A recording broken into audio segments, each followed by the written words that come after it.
After draining the cup of tea my son had brewed for me, my whole body went numb and I collapsed onto the sofa. I was completely unable to move, not even a finger. In the middle of the night, I heard slow, heavy footsteps approaching.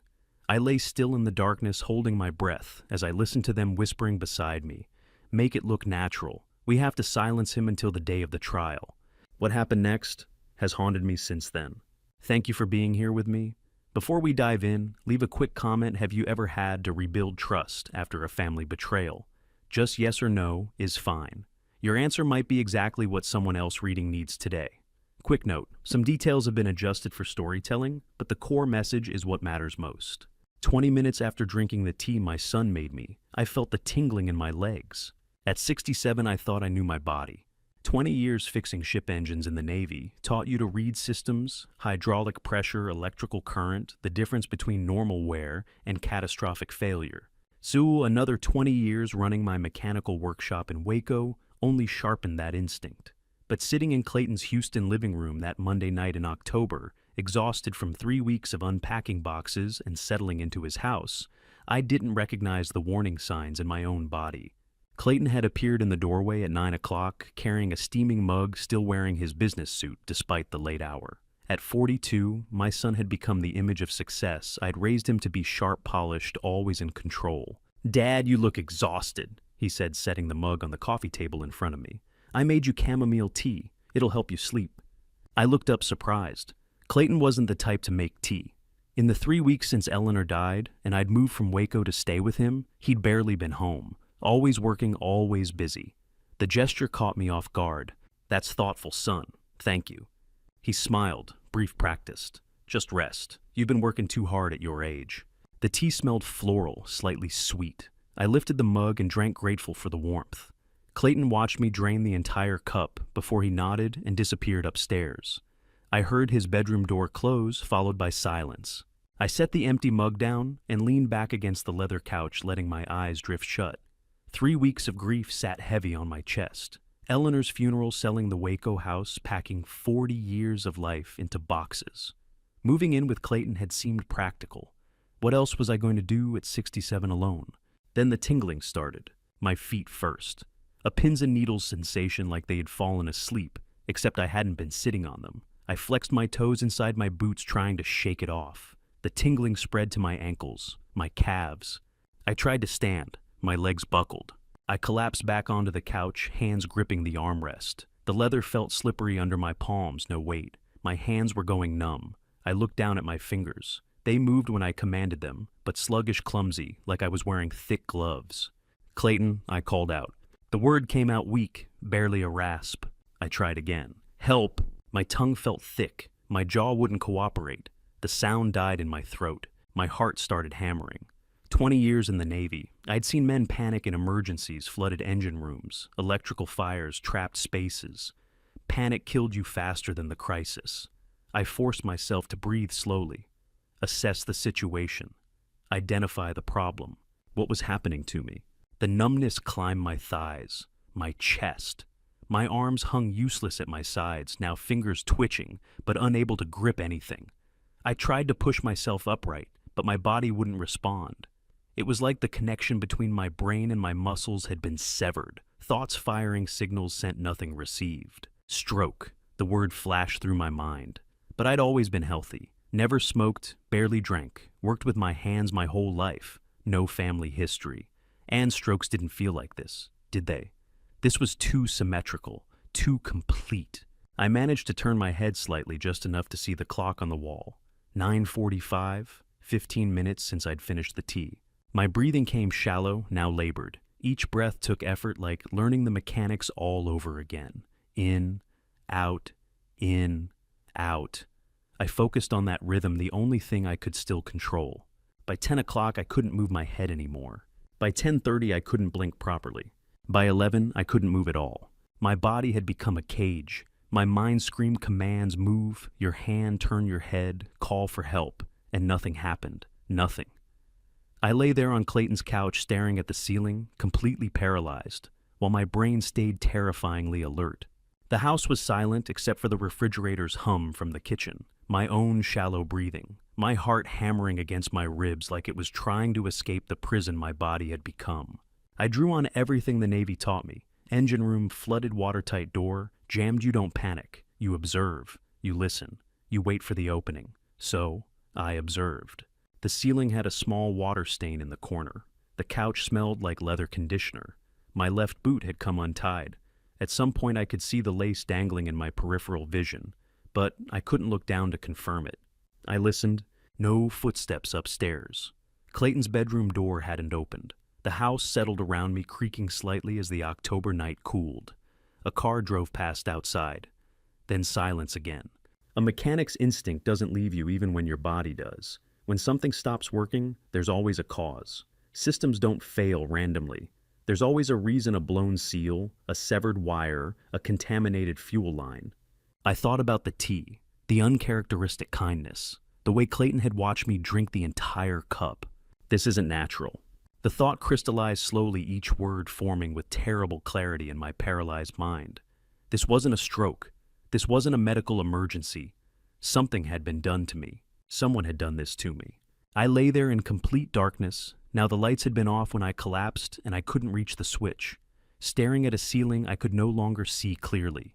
My body was a prison, and I was the only inmate. I couldn't move, couldn't speak, couldn't even close my eyes properly to escape into sleep. All I could do was breathe shallow, labored breaths that took every ounce of concentration, and listen to my heart hammering in my chest like it was counting down the seconds until morning. I had no idea what was coming next, but I would hear every word of it. The front door opened at 2 a.m. I heard it before I saw anything. The click of the lock, the whisper of hinges, footsteps on hardwood. My eyes were still open, staring at the ceiling in darkness. 5 hours paralyzed, and now someone was entering the house. The living room lamp switched on. Light flooded my vision. I couldn't turn my head, but I heard Clayton's voice, low and urgent. "He's on the couch. Just check him quickly." A man appeared above me, 50s gray hair, dark coat over business casual. Dr. Ian Blackwell, a private physician with a detached professional manner, didn't introduce himself, didn't speak to me at all. He pressed 2 cold fingers against my throat, checking my pulse. I tried to speak. My tongue wouldn't move. He pulled a penlight from his pocket and shone it in my eyes. Right. Left. The light burned, but I couldn't flinch. He placed his palm over my chest, counted my breaths. Vitals stable. He said to Clayton, not me. Paralysis is complete, but temporary. Should wear off gradually over 12 to 18 hours. Clayton stepped closer. Just make it look natural. He can't move before Friday. The doctor packed his penlight. I didn't come here. We never had this conversation. Understood. I need him silent at the guardianship hearing, Clayton said. Guardianship hearing. Friday. The words hit like a blow. My son was planning to declare me incompetent, take control of everything Eleanor and I had built over 40 years, and he'd poison me to do it. Rage exploded in my chest with nowhere to go. I couldn't scream, couldn't move, couldn't even clench my fists. I just lay there listening to my son discuss keeping me paralyzed for 72 hours. The doctor left. Clayton turned off the lamp and went upstairs. His bedroom door closed. Silence. I was alone with the knowledge that this wasn't an accident. Clayton had done this intentionally, poisoned me, called a private doctor, planned to use my paralysis to steal my life in court. How long had my son been planning this? I thought about Eleanor. She'd died 3 weeks ago, cancer consuming her in 6 months. But 2 years before she got sick, sitting on our Waco porch, she'd said something I'd brushed off. That Vernon, someone sees you as an obstacle. I'd laughed, asked who could possibly see a 65-year-old mechanic as an obstacle. She hadn't laughed, just looked at me with sad, knowing eyes. Promise me you'll be careful. She'd meant Clayton, our own son. She'd known somehow and tried to warn me. The hours crawled past. I lay in darkness, unable to move or sleep. My mind racing through 42 years of fatherhood, trying to find when my son had decided I was worth more controlled than free. Every baseball game I'd attended. Every late-night call when he needed advice. Every dollar we'd saved to help him start his business. When had I stopped being his father and started being his obstacle? Dawn light crept through the windows. Birds sang outside.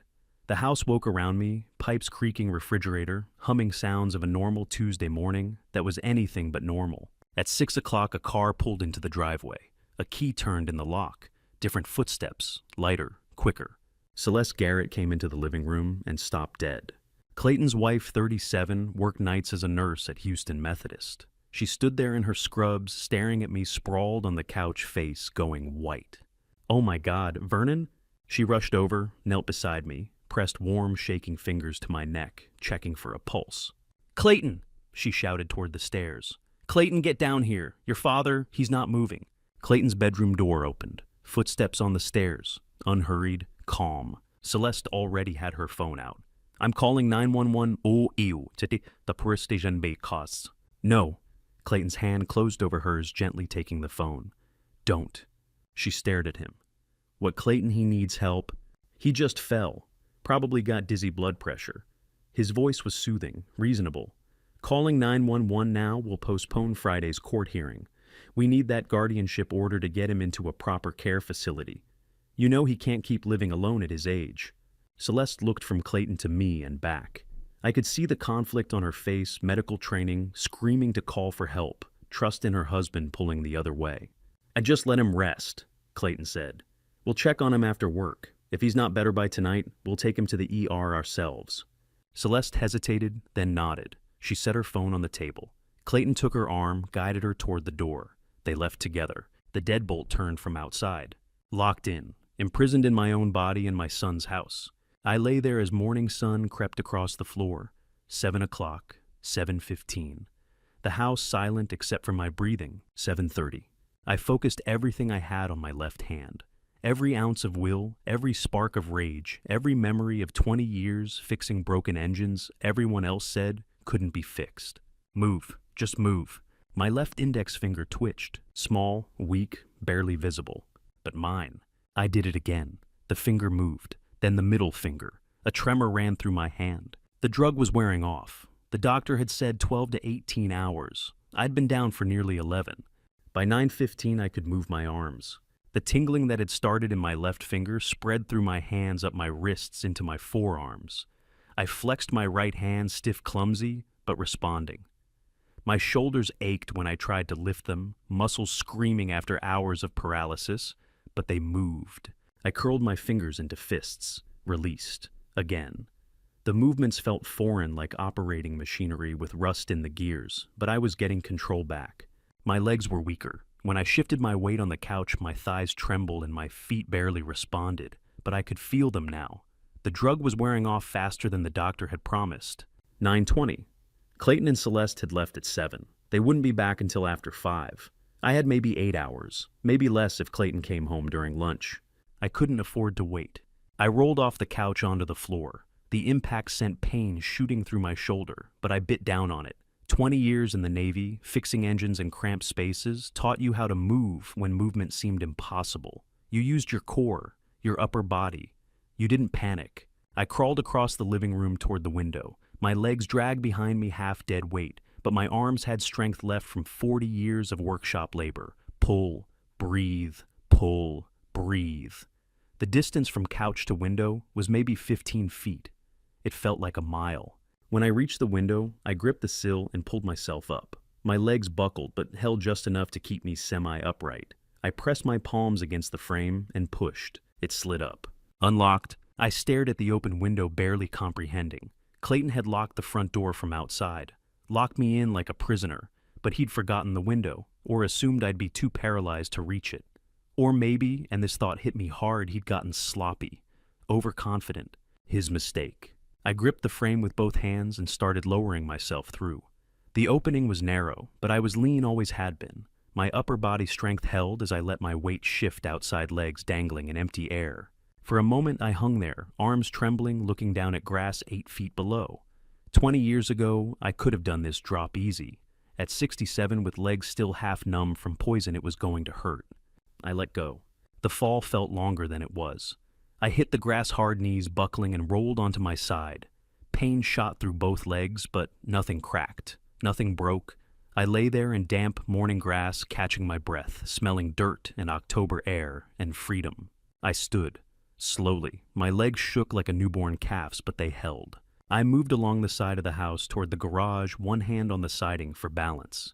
Each step felt steadier than the last. The drug was still wearing off nerves, reconnecting muscles, remembering how to work. I'd taught my son to be careful to plan ahead, to keep spare keys where you could find them in an emergency, never imagining his emergency would be escaping from me. The side door to the garage was unlocked. I pushed through and saw Clayton's truck parked in the dim space, same Ford F-15.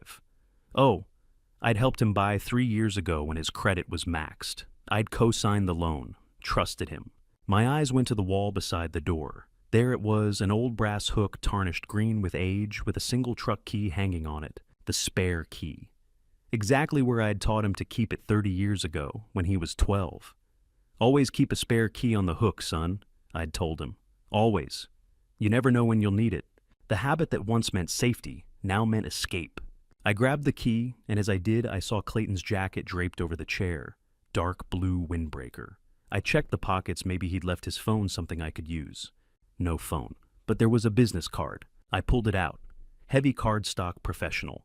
The front read, Noel Chambers Private Investigations, with a Houston phone number and address. I flipped it over. Clayton's handwriting covered the back. That distinctive slanted script, I recognized instantly, the same careful penmanship I'd taught him when he was 7 years old, sitting at our kitchen table, practicing his name over and over until the letters flowed smooth. 4 words in black ink, find evidence of senile old man. I read it once, twice, 3 times. Not help my father, not evaluate my father's health. Find evidence. This wasn't desperation. This wasn't Clayton panicking about an aging father who couldn't care for himself. This was calculated, premeditated. He'd hired a private investigator to manufacture evidence of senility, to build a case for guardianship, to make me look incompetent so he could take control of everything Eleanor and I had built over 40 years. How long had he been planning this? Weeks, months? I slid the card into my pocket and climbed into the truck. The key turned. The engine roared to life loud in the enclosed garage. I hit the garage door opener and backed out into the Houston morning sun. In the rearview mirror, I saw Clayton's house growing smaller. The house where he'd poisoned me, paralyzed me, locked me in. The house where my son had become someone I didn't recognize. I didn't look back again. I had one destination, Waco, and one person who might still help me. 3 hours of highway stretched between Houston and home, and Eleanor wasn't there to fill the silence. She used to sit in the passenger seat on this drive back when we'd visit Clayton in Houston, maybe twice a year. She'd sing along to country radio, point out wildflowers blooming along the roadside, tell me stories about students she'd taught at Waco Elementary before retiring. Her voice filled the truck cab the way sunlight filled the Texas plains. Now just silence, empty seat. October wind whistling through the cracked window because I needed air, needed to feel something besides the numbness still fading from my legs. My hands shook on the wheel.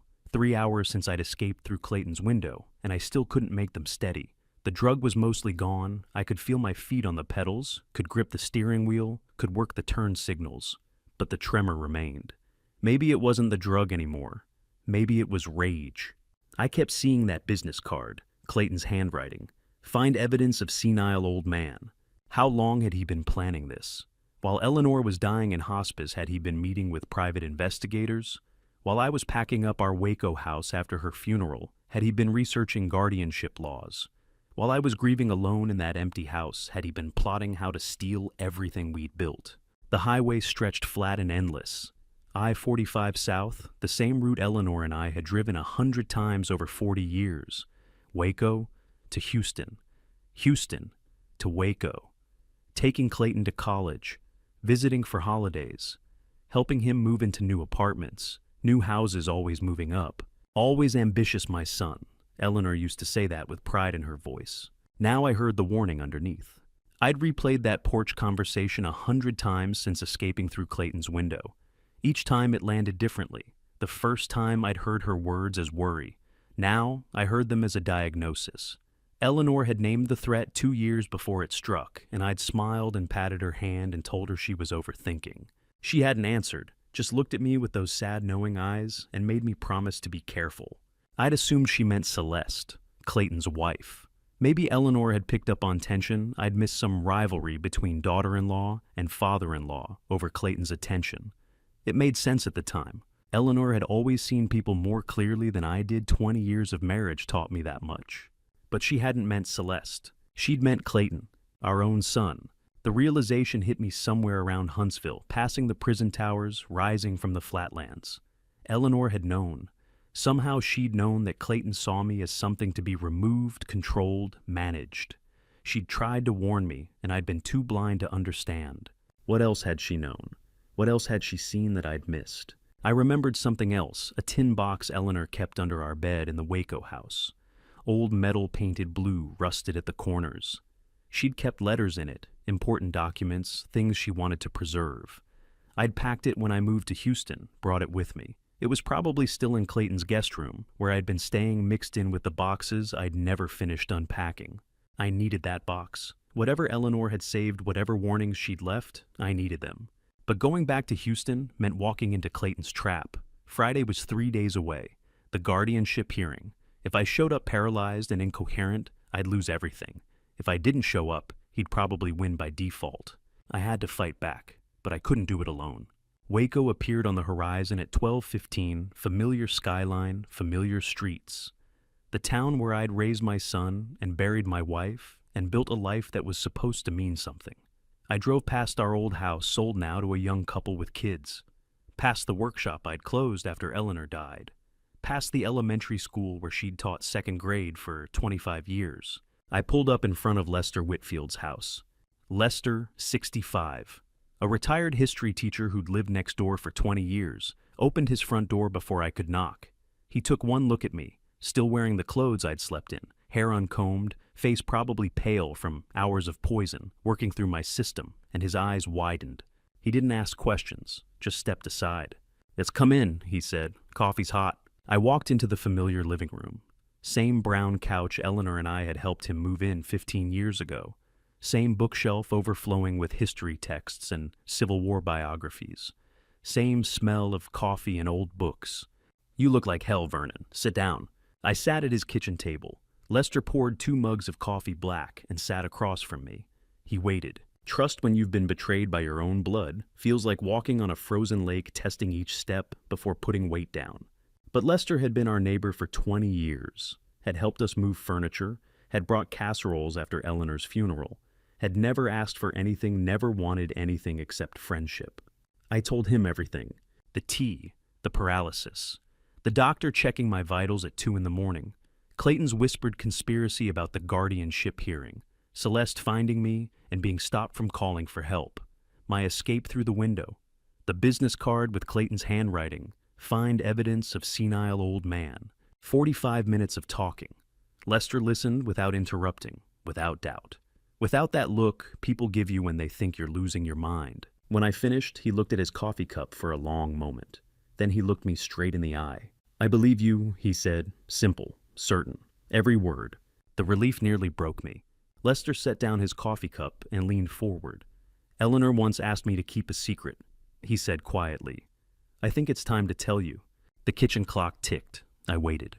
Eleanor had seen it coming 3 months before she died. She called me 3 days before the final hospitalization. Lester said both hands wrapped around his coffee mug like he needed the warmth. Said she saw a man watching your house, taking photographs. I stared at him. What? Her body was failing, but her mind was sharp as ever. She told me, "Someone's watching Vernon, taking pictures. I need you to remember this, Lester. If anything happens to me, you tell him." The kitchen felt too small suddenly, too quiet. "Why didn't you tell me then?" "Because 3 days later, she was in the hospital. 2 weeks later, she was gone." Lester looked down at his coffee. "And you were drowning in grief. I thought hell, Vernon. I thought maybe the cancer medication had made her paranoid, that she'd seen things that weren't there. But they were there." I pulled out the business card, set it on the table between us. Noel Chambers Private Investigations. Clayton's handwriting on the back. Lester picked up the card, read it, set it down carefully. "She knew, months ago, she knew Clayton was building a case against you. My wife had been fighting a war I didn't even know existed, and she'd been fighting it alone. I need to talk to this detective," I said. Lester pushed the kitchen phone across the table. I dialed the number on the card. 2 rings. 3. "Chambers." The voice was measured professional, a private investigator who'd clearly learned not to give anything away in the first 30 seconds of a call. "My name is Vernon Garrett," I said. "We need to talk now." Silence on the other end, long enough that I thought he might hang up. How did you... He stopped, started again. Your son said you were incapacitated. My son lied. I found your business card with his handwriting on the back. Find evidence of senile old man. Ring any bells? Oh, another pause. I could hear him breathing, thinking, calculating. Where did you get that card? He asked finally. From his jacket, after he poisoned me and left me paralyzed on his couch. The silence stretched longer this time. When Noel spoke again, his voice had changed, less professional, more wary. Poisoned. Arsenic or something close to it. Temporary paralysis. Long enough to keep me quiet for a guardianship hearing set for Friday. You were hired to manufacture evidence that I'm senile. I want to know what you found, what you told him, and what you're planning to testify. I don't... He stopped. I heard papers rustling. Mr. Garrett, I think we should talk in person. That's what I just said. I'll be in Waco in 1 hour. He hung up. I set the phone down. My hands were shaking again, but this time not from the drug, from rage. From knowing that while Eleanor was dying, while I was holding her hand in hospice, Clayton had been hiring investigators to destroy my reputation. We need to go to the house, I said. Lester looked at me. Your old house. Eleanor kept a tin box under our bed. Important papers, letters. If she knew about the surveillance, she might have left something, evidence, warnings, anything I can use. We drove to the house I'd sold a month ago. The new buyers hadn't moved in yet. Still empty windows, dark grass, already getting long. I still had a key. The realtor had asked for it back, but I'd kept putting it off. Now I understood why. Part of me had known I wasn't done with this place. We walked through the front door, into 40 years of memories stripped bare. No furniture, no pictures on the walls, just empty rooms and dust motes floating in afternoon light. I went straight to the bedroom, our bedroom, where Eleanor and I had slept for 4 decades, where we'd talked about dreams and argued about money and made plans for retirement we'd never get to live. I knelt beside the bed frame the new owners had left behind, too old to move. They'd said they'd replace it. I reached underneath fingers, searching the familiar space where Eleanor had kept her tin box for as long as I could remember. Empty. I stretched further arm, extended full length, searching every corner. Nothing. It's gone, I said. The words came out hollow. He took it. Lester knelt beside me. Clayton. Who else? I sat back on my heels, defeat washing over me. He must have come here after Eleanor died, took the box, destroyed whatever evidence she'd saved. The empty space under the bed felt like losing her all over again. Maybe I am losing my mind, I said quietly. Maybe I imagined the box. Maybe Clayton's right, and I can't trust my own memory anymore. Vernon. Lester's voice was quiet but firm. Look at me. I looked. Eleanor didn't just have one box. I stared at him. What? The night before the ambulance came, her last night here, I was checking on her like I'd been doing every evening. Around 10 o'clock, I saw her from my window. She was in your backyard, alone, carrying a small shovel. A shovel. I almost went over to help her, but something stopped me. The way she moved, purposeful, determined, like she didn't want company. I watched from my window. He paused. She went to the maple tree, Vernon. The maple tree Eleanor had planted on our 10th anniversary. 37 years ago, she dug the hole herself, insisted on doing it without help. Said she wanted to plant something that would outlive us both. You think she buried something? I watched her dig for 20 minutes. Then she came back inside without the shovel. Next morning, the ambulance took her to the hospital. She never came home. Hope ignited in my chest, fragile as a match flame. Lester stood, offered me his hand. I took it, let him pull me to my feet. We walked through the empty house toward the back door. Lester opened it.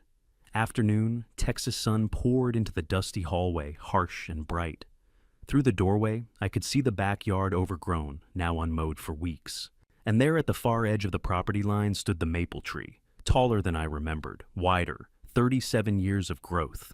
Eleanor had been there just weeks before she died, alone in the dark with a shovel burying something she didn't want Clayton to find.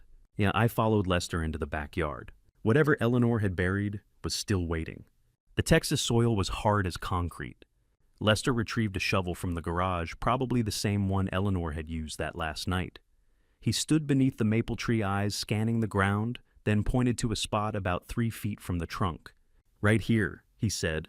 I watched from my bedroom window. She was kneeling right here. I took the shovel. The maple tree towered above us, 37 years of growth since Eleanor planted it on our 10th anniversary.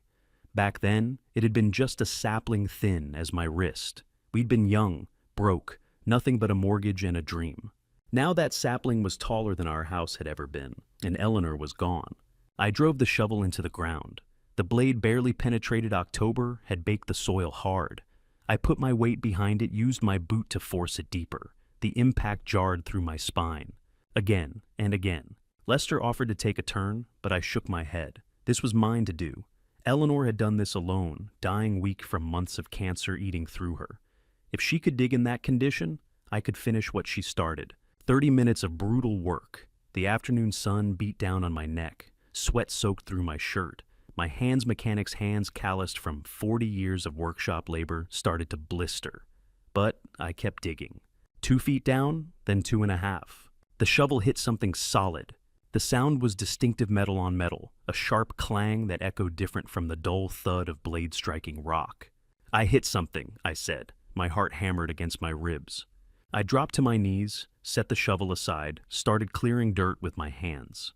My fingers found edges something rectangular, wrapped in plastic. I dug around it carefully, afraid to damage whatever Eleanor had left me. I pulled it free, a sealed plastic bag covered in dirt but intact. Inside, I could see a tin box smaller than the one that used to sit under our bed but similar, blue paint, rusted corners. And on the lid in Eleanor's careful handwriting, written in permanent marker, "For Vernon, if you need this, I'm sorry I couldn't stop him." "Eleanor," I whispered. "Oh, Eleanor." She knew Vernon. Lester's voice was quiet. She knew what he'd do. Eleanor planted this tree when we had nothing but a mortgage and a dream. Now it held the only thing she had left to give me the truth. I carried the bag to the old stone steps at the edge of the yard, the same steps where Eleanor and I used to sit on summer evenings, watching the sun go down, talking about nothing and everything. I sat there now with Lester beside me. My hands shook as I tore open the plastic seal. Inside the tin box was a letter folded carefully, my name written on the outside in Eleanor's handwriting. Beneath it, a small sealed envelope. I opened the letter first. "My dear Vernon," it began. "If you're reading this, it means Clayton has taken the first box from under our bed. I'm sorry I had to hide this from you, but I knew you wouldn't believe me if I told you while I was alive. You always saw the best in our son. It's one of the things I love most about you. My vision blurred. I blinked hard, kept reading. Clayton is in debt, serious debt. He's asked me to borrow from your pension many times over the past 2 years. I've refused every time. When I'm gone, he'll find another way to get that money. Be careful. Watch the bank accounts, watch the mail, and remember the steel bracelet you forged for his college graduation. I've left you something that might help." The letter was dated 2 weeks before she'd gone into the hospital for the last time. 2 weeks before, I'd held her hand and watched her slip away.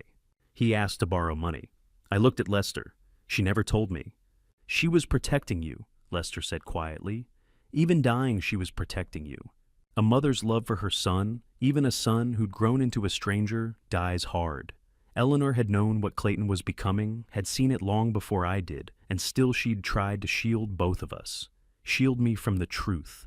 Shield Clayton from my anger. But in the end, she'd chosen me. I set the letter down carefully and picked up the small envelope. It was sealed with tape protected against moisture. I tore it open. Inside was a photograph. I pulled it out, held it up to the fading afternoon light. A steel bracelet, close-up shot, every detail sharp and clear. The distinctive hand-welded seams I'd spent hours perfecting in my workshop 20 years ago. The slight imperfection on the left side, where I'd had to redo a weld. The custom clasp I'd designed myself. Clayton's college graduation gift. I'd forged it from scratch, spent weeks on it, wanted to give him something that would last. Something made with my own hands. Why did she photograph his bracelets? I asked.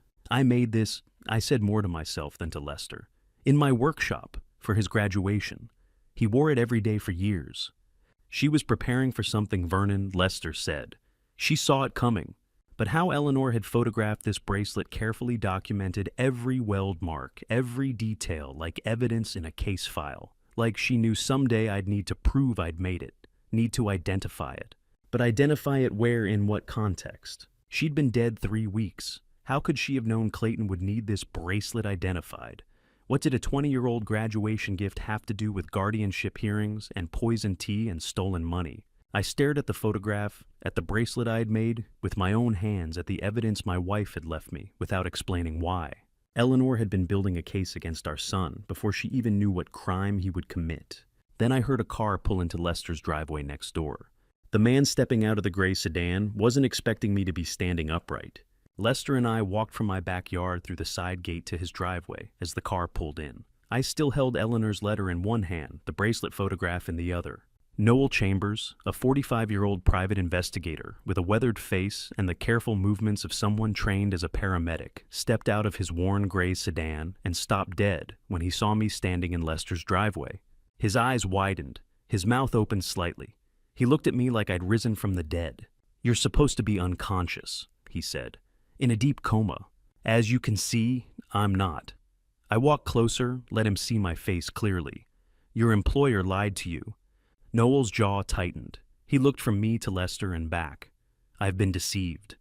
"Yes," I said. "You have. We need to talk." Lester led us inside to his living room. Noel sat on the couch, still processing the fact that I was vertical and coherent.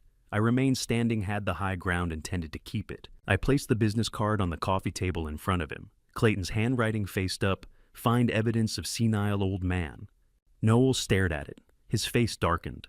"Your son's handwriting," I said. "He asked you to find proof I was senile, manufacture it if necessary." "I never manufactured anything." Noel's voice was tight.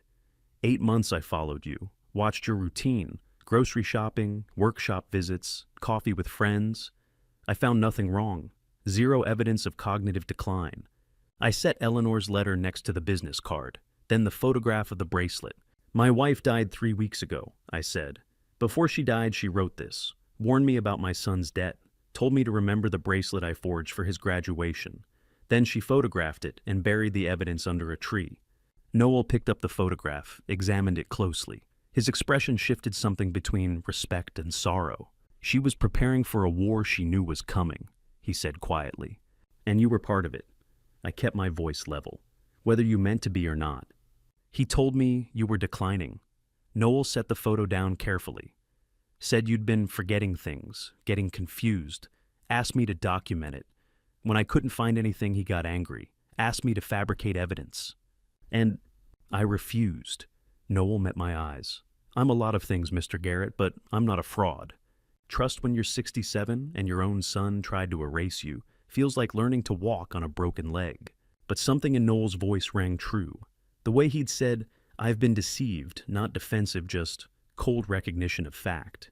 "What did Clayton tell you about yesterday?" I asked. "He called Monday night, said you'd had a stroke, were in a deep coma at his house, asked if I could come by today and sign documentation that you'd been showing severe cognitive decline before the medical event. Said it would help with guardianship proceedings."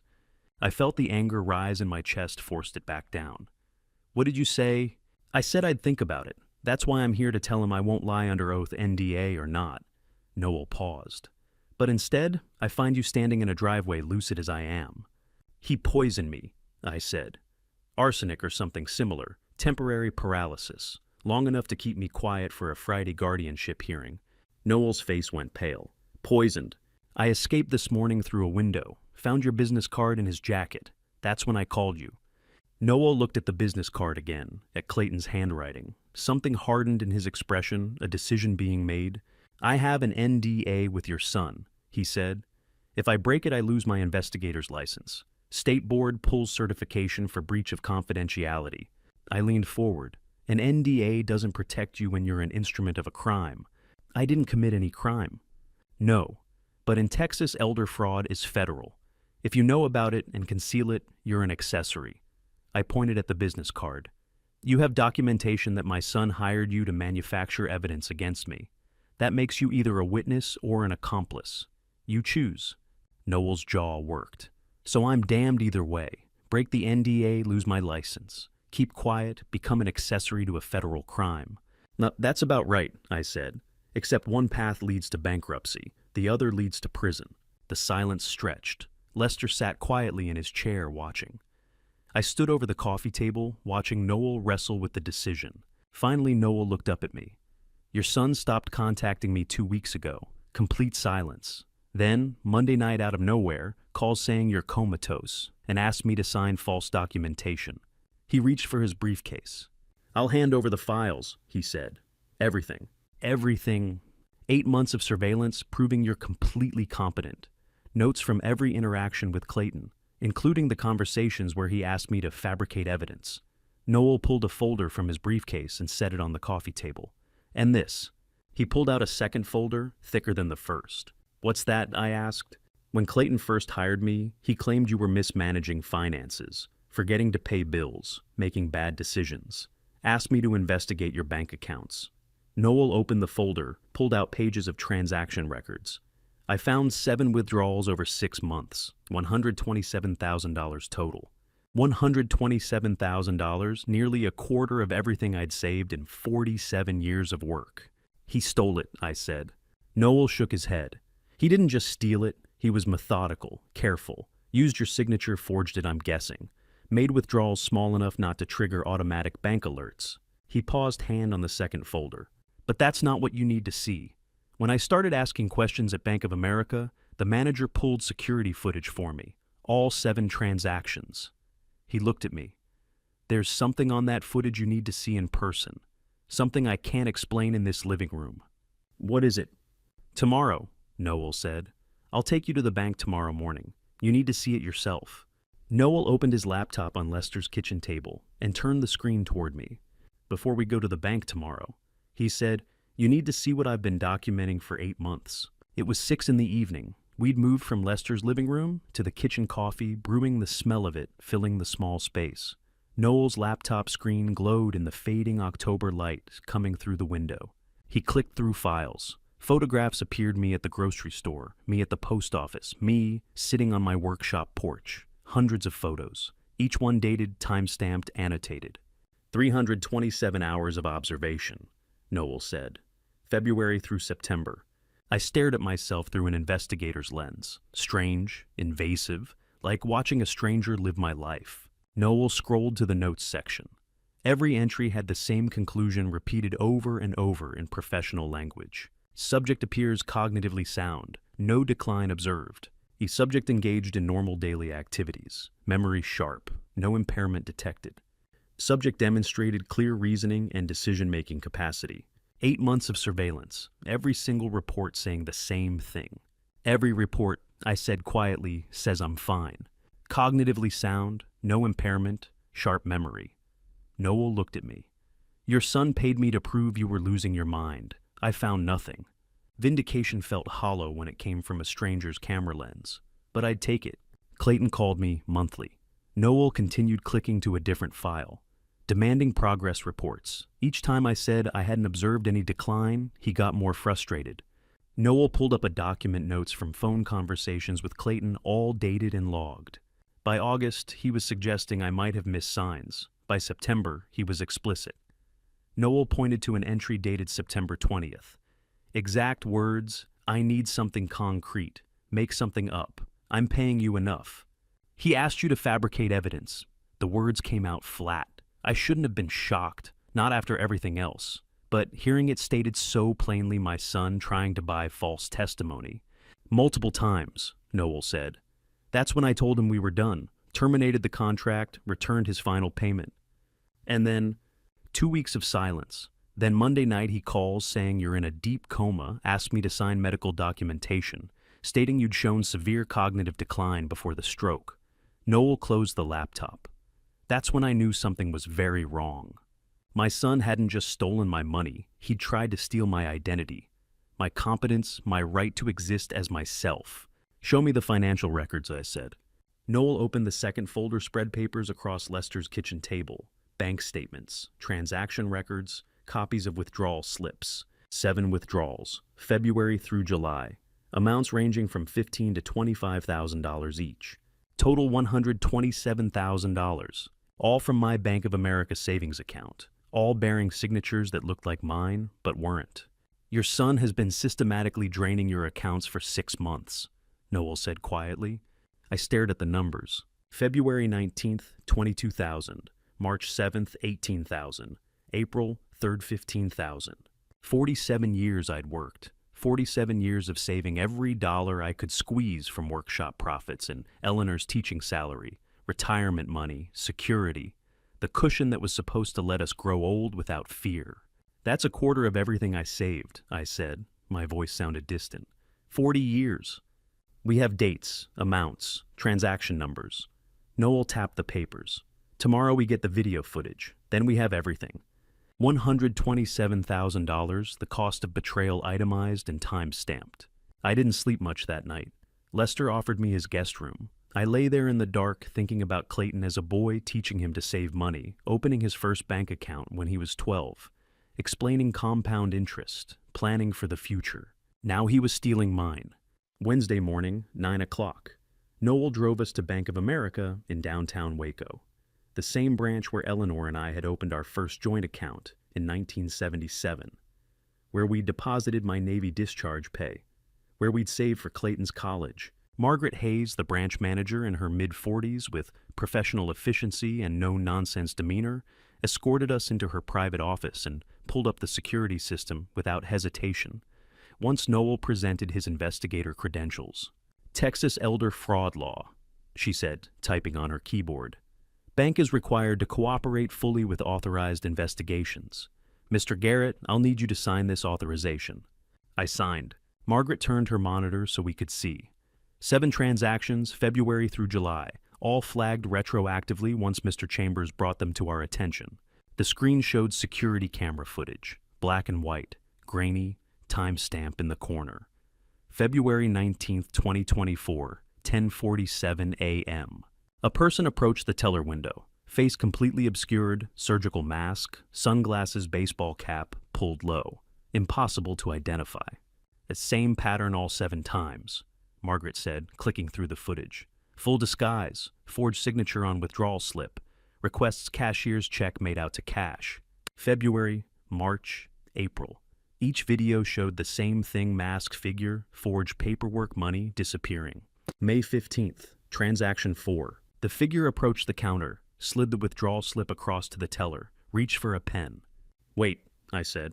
Go back, May 15th. Margaret backed up the footage, played it again. The masked figure signed the paperwork. As the pen moved across the paper, the person's jacket sleeve rode up slightly. Just for a moment, maybe 2 seconds. Can you zoom in? I asked. On the wrist, right there when the sleeve pulls up. Margaret adjusted the zoom. The grainy security footage sharpened slightly. The sleeve had pulled back just enough. On the wrist, something metallic caught the overhead bank lighting. My breath stopped. I knew exactly what I was looking at. I pulled Eleanor's photograph from my jacket pocket with trembling hands. The photograph she'd taken weeks before she died. The close-up of the steel bracelet I'd forged for Clayton's college graduation. Every weld mark visible, every detail documented. I held it beside the security monitor. The match was undeniable. Noel leaned, close eyes moving between the photograph and the frozen video frame. The distinctive 3 overlapping welds on the left side, my signature technique, the pattern I'd developed in 1985 when I was still learning metalwork. See these 3 welds? I pointed at the photograph, then at the screen. Overlapping pattern. I developed that technique 40 years ago. Never taught it to anyone else. That's your work, Noel said. Not a question, a statement. I forged it for Clayton's college graduation, 20 years ago. Spent 3 weeks on it. My voice was steady, but my hands weren't. He wore it every day for years. Margaret Hayes stood behind us, witnessing the comparison. The identification is irrefutable, she said quietly. I looked at Eleanor's photograph again. The clarity, the precision. She'd documented this bracelet like a forensic photographer, like she knew someday I'd need to identify it in exactly this context. My wife photographed this, I said. She knew, somehow she knew. But how Eleanor had taken this photo weeks before she died, before Clayton poisoned me, before the guardianship petition. She'd photographed a graduation gift her son wore daily and turned it into evidence before there was even a crime to investigate. She was dying of cancer. I said more to myself than to Noel or Margaret, and she was building a case. Noel set the photograph down carefully beside the monitor. Your wife was protecting you before she even knew what from. She saw our son more clearly than I ever did. The grief hit me fresh. Eleanor had known, had seen Clayton's nature, his greed, his willingness to hurt the people who loved him. and she'd prepared me for this moment even though she wouldn't be here to see it. I'd forged that bracelet in my workshop on a Saturday afternoon, Clayton watching from his stool, asking questions about every weld. Now it was Exhibit A in his prosecution. Margaret picked up her phone. "I'm calling our legal department. This falls under Texas elder fraud statutes. We're required to provide full cooperation." 20 minutes later, 2 bank attorneys arrived, a man and woman in their 30s, carrying briefcases and legal pads. They reviewed the security footage, examined the photograph comparison, pulled transaction records. Under Texas Penal Code 32.55, the male attorney said, "We're required to cooperate fully with elder financial abuse investigations. We'll provide certified copies of all 7 transactions, video, compilation, disc notarized statements, and forensic signature comparison." "How long?" Noel asked. 2 hours, Margaret said. "We'll have everything you need for court by noon." 2 hours. Noel and I sat in the bank's waiting area, drinking stale coffee from a machine that probably hadn't been serviced since 2015. The coffee tasted like burnt plastic, but I drank it anyway. Needed something to do with my hands. Lester had stayed home. Said 3 men in a bank manager's office was overkill. Said he'd make phone calls about lawyers. Now, it was just me and Noel waiting while attorneys compiled the evidence that would prove my son had been systematically stealing from me for 6 months. Noon. Margaret returned with a accordion folder, thick with documents. "Complete evidence package," she said, setting it on the table between us. 7 certified transaction records, signature forgery analysis forensic examiner, confirms none of these signatures match your documented handwriting samples. Video compilation disc with all 7 transactions. Notarized statements from myself and our security director. Noel opened the folder, started sorting through papers. "There's one more thing," Margaret said. Her voice had changed, quieter. "When we pulled the records, we discovered an 8th withdrawal attempt." I looked up. 8th. October 5th, 3 days ago. She pulled out another document. $50,000 withdrawal request. Same forged signature. Same cashier's check request. "And," Noel asked. "Declined, insufficient funds." Margaret pointed to the red stamp across the withdrawal slip. "Your account balance had dropped below the requested amount. The teller refused the transaction." October 5th. 3 days before, Clayton made me tea. 3 days before he poisoned me. October 5th. The day my son's money ran out was the day my death sentence began. When stealing stopped working, Noel said, his voice cold and clinical, "He tried to take everything." The timeline crystallized in front of me. 6 months of withdrawals, 15 to 25,000 at a time, bleeding my accounts dry. Then, October 5th, one last attempt for 50,000. Denied. Account empty. 2 days of silence. Then Monday night, October 7th. Clayton hands me chamomile tea with a smile. The tea wasn't his first choice. It was desperation. When he couldn't steal any more money, he escalated to poisoning and guardianship. Complete control. Total access to what was left. Noel spread the documents across Margaret's desk. 7 successful thefts, 1 failed attempt, $127,000 stolen, and the timeline that proved everything. October 5th withdrawal denied. October 7th I drink poison tea. October 11th scheduled guardianship hearing. "He didn't poison you because he hated you," Noel said quietly. "He poisoned you because he ran out of your money to steal." I stared at the documents. The evidence was complete, overwhelming, irrefutable. But we had 48 hours until Friday's hearing. And we needed a lawyer. Valerie Townsend's law office was wedged between a cafe and a real estate agency on a quiet Waco street. Lester had made the call while we were still at the bank. "Elder Wright's attorney," he'd said, "specializes in financial abuse cases. She's your best shot." Wednesday afternoon, 2 o'clock. Noel drove. I sat in the passenger seat with the accordion folder of evidence on my lap. 47 hours until Friday's hearing. The office was small, walls lined with Texas legal code books and case files, each one labeled with an elderly person's name and versus family member. A reminder that I wasn't alone in this particular kind of betrayal. Valerie Townsend, a 52-year-old attorney with sharp eyes and gray hair, pulled back in a neat bun, greeted us at the door. Professional handshake firm, gripped the kind of person who'd seen enough to surprise hard. "Mr. Garrett, Mr. Chambers." She motioned us to chairs across from her desk. "Coffee." We accepted. She poured from a carafe that smelled like it had been sitting since morning, but it was hot and I needed something to do with my hands. Valerie sat, opened a fresh legal pad, clicked her pen. "Start from the beginning," she said. "Don't leave anything out. I need to hear everything." "How long until the hearing?" I asked. "Friday morning, 9 a.m., Noelle said. 47 hours. Valerie's expression didn't change. "Then we don't have time to waste. Tell me." I talked for 45 minutes straight. Monday night, October 7th. Chamomile tea my son made me. 20 minutes later, paralysis. The tingling starting in my feet, spreading upward until I couldn't move anything but my eyes. Lying on Clayton's couch, completely helpless, while my mind stayed terrifyingly alert. 2 a.m., door opening. Private physician checking my vitals. Clayton whispering, "Just make it look natural. He can't move before Friday. I need him silent at the guardianship hearing." Waking Tuesday morning with my left finger twitching, the drug wearing off, escaping through an unlocked window. The business card in Clayton's jacket, Noel Chambers Private Investigations. Clayton's handwriting on the back, find evidence of senile old man. Eleanor, my wife, the tin box under our bed gone stolen, the second tin box buried under the maple tree. Her letter warning me about Clayton's debt, telling me to remember the bracelet. The photograph, the steel bracelet I'd forged for Clayton's college graduation. Every weld mark documented. Noel's 8 months of surveillance proving I was completely competent. Clayton asking him repeatedly to fabricate evidence. Noel refusing, terminating the contract. The bank, 7 withdrawals, February through July, $15,000 to $25,000 at a time, $127,000 total, all forged signatures. Security footage, masked figure, 4th transaction. May 15th sleeve writing up, revealing the bracelet on the wrist. The 8th withdrawal, October 5th, $50,000, declined, insufficient funds. 3 days later, Clayton made me tea. 45 minutes of my life condensed into evidence, every piece of it, proof that the person I'd raised had tried to erase me. Valerie took methodical notes, never interrupted, showed zero skepticism, just listened with complete focus, occasionally asking for clarification on dates or amounts.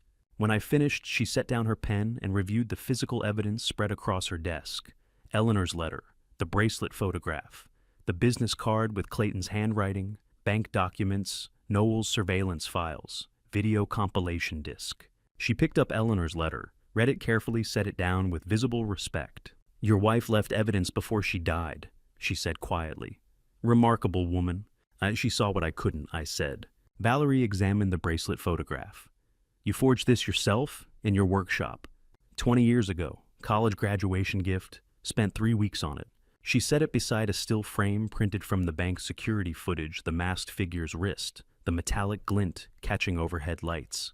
"Yet the welds match," she said, not a question. "My signature technique, 3 overlapping welds. I've never taught it to anyone."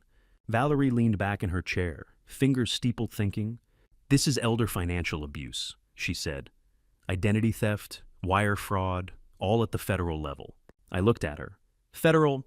The amounts exceed $50,000. The systematic pattern demonstrates deliberate ongoing fraud.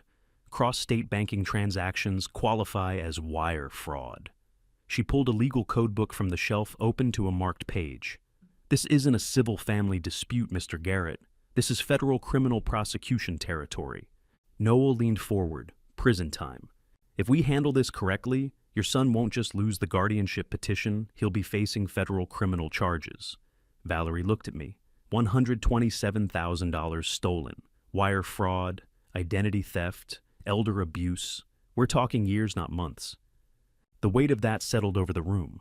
"What do we need to do?" I asked. Valerie pulled her legal pad close and wrote 5 numbered steps. 1, I file an emergency response tonight, contesting the guardianship and requesting an independent competency evaluation. 2, we present all fraud evidence, bank records, video, bracelet identification, forgery analysis. 3, we prove Clayton has a massive financial conflict of interest, disqualifying him as a petitioner. 4, we request an immediate protective order barring Clayton from accessing your accounts. 5, we ask the court to refer this case to federal law enforcement. She looked up at me. "But there's one critical element. Clayton cannot know you've recovered." "What?" I said. We were building a trap with my son's own greed as bait, and Friday morning at 9 a.m., it would spring shut. If he knows you escaped, he lawyers up, destroys evidence, possibly flees. Right now, he thinks you're still incapacitated in his house. He thinks Friday's hearing will be a formality walk-in, present his case to an empty respondent's chair, walk out with guardianship. Valerie's eyes were sharp. We need him overconfident, complacent, walking into that courtroom expecting easy victory. And instead you'll be sitting there, lucid, prepared, with a lawyer and enough evidence to bury him. I felt something cold and satisfied settle in my chest. 40 hours until Friday 9 a.m., I said. 40 hours to be perfect, Valerie said. Can we do it? I thought about Eleanor, about the evidence she'd left me, about every year I'd spent teaching Clayton right from wrong, only to watch him choose greed. We have to, I said. She paused. Friday morning, Clayton thinks he's walking into a routine bureaucratic victory. He has no idea that the man he tried to silence will be waiting there to strip away his mask. I thanked her and hung up. I shook her hand. 40 hours until Friday 9 a.m. The countdown had begun. The IRS letter had arrived 6 months ago, and I'd been drowning in confusion ever since. Wednesday afternoon, 4 o'clock, still in Valerie's office. The countdown clock read 39 hours until Friday's hearing, but we weren't done building the case. Valerie pulled another document from my evidence folder, the IRS notice I'd brought, crumpled from being read and reread 100 times, trying to understand what I'd done wrong. Tax liability, she read aloud. $78,500 for unreported income. I don't have unreported income, I said. I'm retired. Everything I have is documented. I know. Valerie spread the bank withdrawal records beside the IRS letter. Look at the timeline. Clayton withdraws $127,000 from your account between February and July. Doesn't report it as a gift. Doesn't declare it as income. The IRS sees large withdrawals from your account and automatically assumes it's your unreported earnings. The pieces clicked together with sickening clarity. He stole my money. I said slowly, then made me liable for taxes on it. Brilliant and cruel, Valerie said. Creates an immediate financial crisis. Makes you look incompetent, can't manage taxes, can't understand basic financial obligations. Builds the narrative that you need a guardian. I thought about the 6 months I'd spent staring at that letter, calling the IRS, getting transferred between departments, trying to explain that I hadn't earned this income, hadn't received it, didn't understand where it came from. The confusion, the mounting fear that maybe I was losing my mind. I spent 6 months trying to understand that letter, I said. Thought I was going crazy. That was the point, Valerie said quietly. Make you look financially incompetent. Build the case for guardianship, every piece calculated. My son hadn't just stolen from me. He'd built an entire architecture of my destruction, brick by brick, lie by lie. Noah leaned forward. There's something else you need to know. About how he found his lawyer. His guardianship attorney, I asked. Clayton contacted 3 different guardianship attorneys before the one who filed this petition. Noel pulled out notes from his surveillance file. I documented every consultation. First lawyer asked for medical records. Second wanted third-party cognitive evaluations. Third requested documentation from Clayton's employer, proving he had time and resources to serve as guardian. And Valerie asked. Clayton walked away from all 3. Too many questions? Too much scrutiny. Noel flipped a page. Fourth lawyer filed the petition based on Clayton's word alone. No medical records, no evaluations, no evidence. He shopped for someone who wouldn't ask questions, I said, and found one. Noel confirmed. I looked at Valerie. How long was he planning this? She glanced at Noel, then back at me. Show him the surveillance timeline. Noel opened his laptop, pulled up his earliest case notes. February 2024, he said.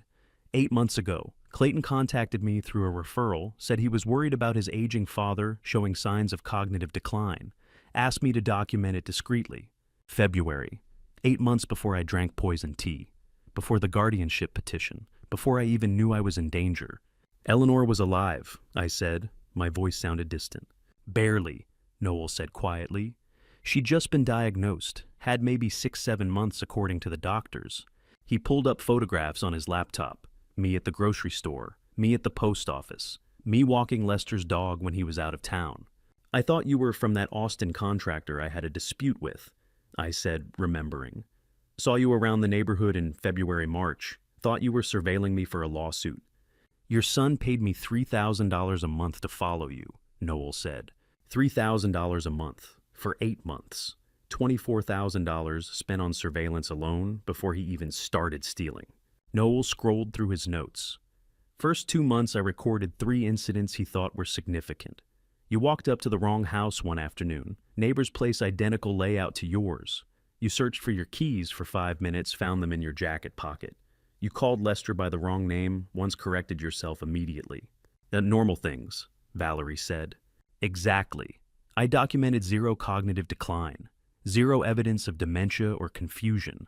Just normal 67-year-old man living his life. Noel looked at me. I told Clayton this in my March report. He wasn't happy. What did he say? Look closer. You must have missed something. Noel's expression hardened. Month later, April, he got explicit. Called me, asked, can you edit the footage, make those incidents look more serious? The room went quiet. You refused, I said. February 2024. Eleanor had 7 months left to live, and Clayton was already planning to erase me. I document truth, not fiction, Noel said. I told him I wouldn't fabricate evidence. He tried to convince me for another 20 minutes, offered more money. I refused again. But he didn't fire you, Valerie said. No, kept paying me monthly through September. Kept hoping I'd find something real he could use. I never did. Noel closed the laptop. When I finally terminated the contract in September because he kept asking me to lie, he went quiet for 2 weeks. Then, Monday night, he calls saying, you're in a coma. Valerie set down her pen and looked at me across the desk. Your son started this surveillance 8 months ago, she said. February 2024. I did the math. February to September. 7 months. Eleanor died in late September, I said. The words felt heavy. 3 weeks before he poisoned me. Valerie nodded slowly. He was planning to rob you while his mother was dying. Started the surveillance when she was diagnosed. Hired the investigator while she was in and out of hospitals. Made the first withdrawal in February while she was getting chemo. Eleanor lying in bed, losing weight, losing hair, losing time. And Clayton sitting in consultation rooms with lawyers and investigators planning how to steal from his father the moment his mother stopped breathing. That's who we're facing Friday, Valerie said quietly. I sat there in silence processing the timeline, the surveillance, the shopping for compliant lawyers, the systematic theft, the IRS trap, the fabrication requests, the poisoning when everything else failed. Not impulse, not desperation making him do something terrible in a moment of weakness. Calculation. 8 months of methodical planning. Started while his mother fought cancer, executed the week after I buried her. Lester's phone rang at 6 p.m. just as we sat down to dinner. We'd returned to his house from Valerie's office an hour earlier, exhausted from a day of evidence gathering and legal strategy. 36 hours until Friday's courthouse confrontation. The countdown clock ticked in the back of my mind with every breath. Lester had made spaghetti simple hot, exactly what we needed. The 3 of us sat around his kitchen table. Me, Lester, Noel. Eating in relative silence, the kind of quiet that comes when people are too tired and too focused to make small talk. Tomorrow morning, 9 a.m., Noel said, twirling pasta on his fork. Valerie drills you on competency questions. I'll be ready, I said. You think he suspects anything yet? Lester asked, worry creasing his face. Noel shook his head. If he did, we'd know. Clayton doesn't hide panic well. I watched him for 8 months. When he's stressed, he makes mistakes. The landline rang. All 3 of us froze. Lester stood, walked to the wall-mounted phone, checked the caller, ID. Clayton Garrett, he said quietly. The room went silent. My heart hammered. Lester looked at me questioning. I gestured answer. Act normal. Lester picked up the phone, his voice perfectly casual. Hello. I could hear Clayton's voice through the receiver, tinny and distant, but recognizable. My son. Lester? Hey, it's Clayton. Have you seen my father? Vernon. Lester said, like he was thinking about it. No, haven't seen him these past few days. Why? He had an episode Monday night. Medical issue. I've been trying to track him down, make sure he's okay. Lester's eyes met mine across the kitchen. I shook my head slightly. Keep lying? Can't help you, Lester said. Sorry. If I see him, I'll let you know. Yeah, thanks. Clayton's voice sounded strained, worried, searching. The line went dead. Lester hung up slowly, then turned to look at me. "He doesn't know," Noel whispered. "He has no idea you're free." I sat there processing it. Clayton had called Lester because he was searching. Still searching.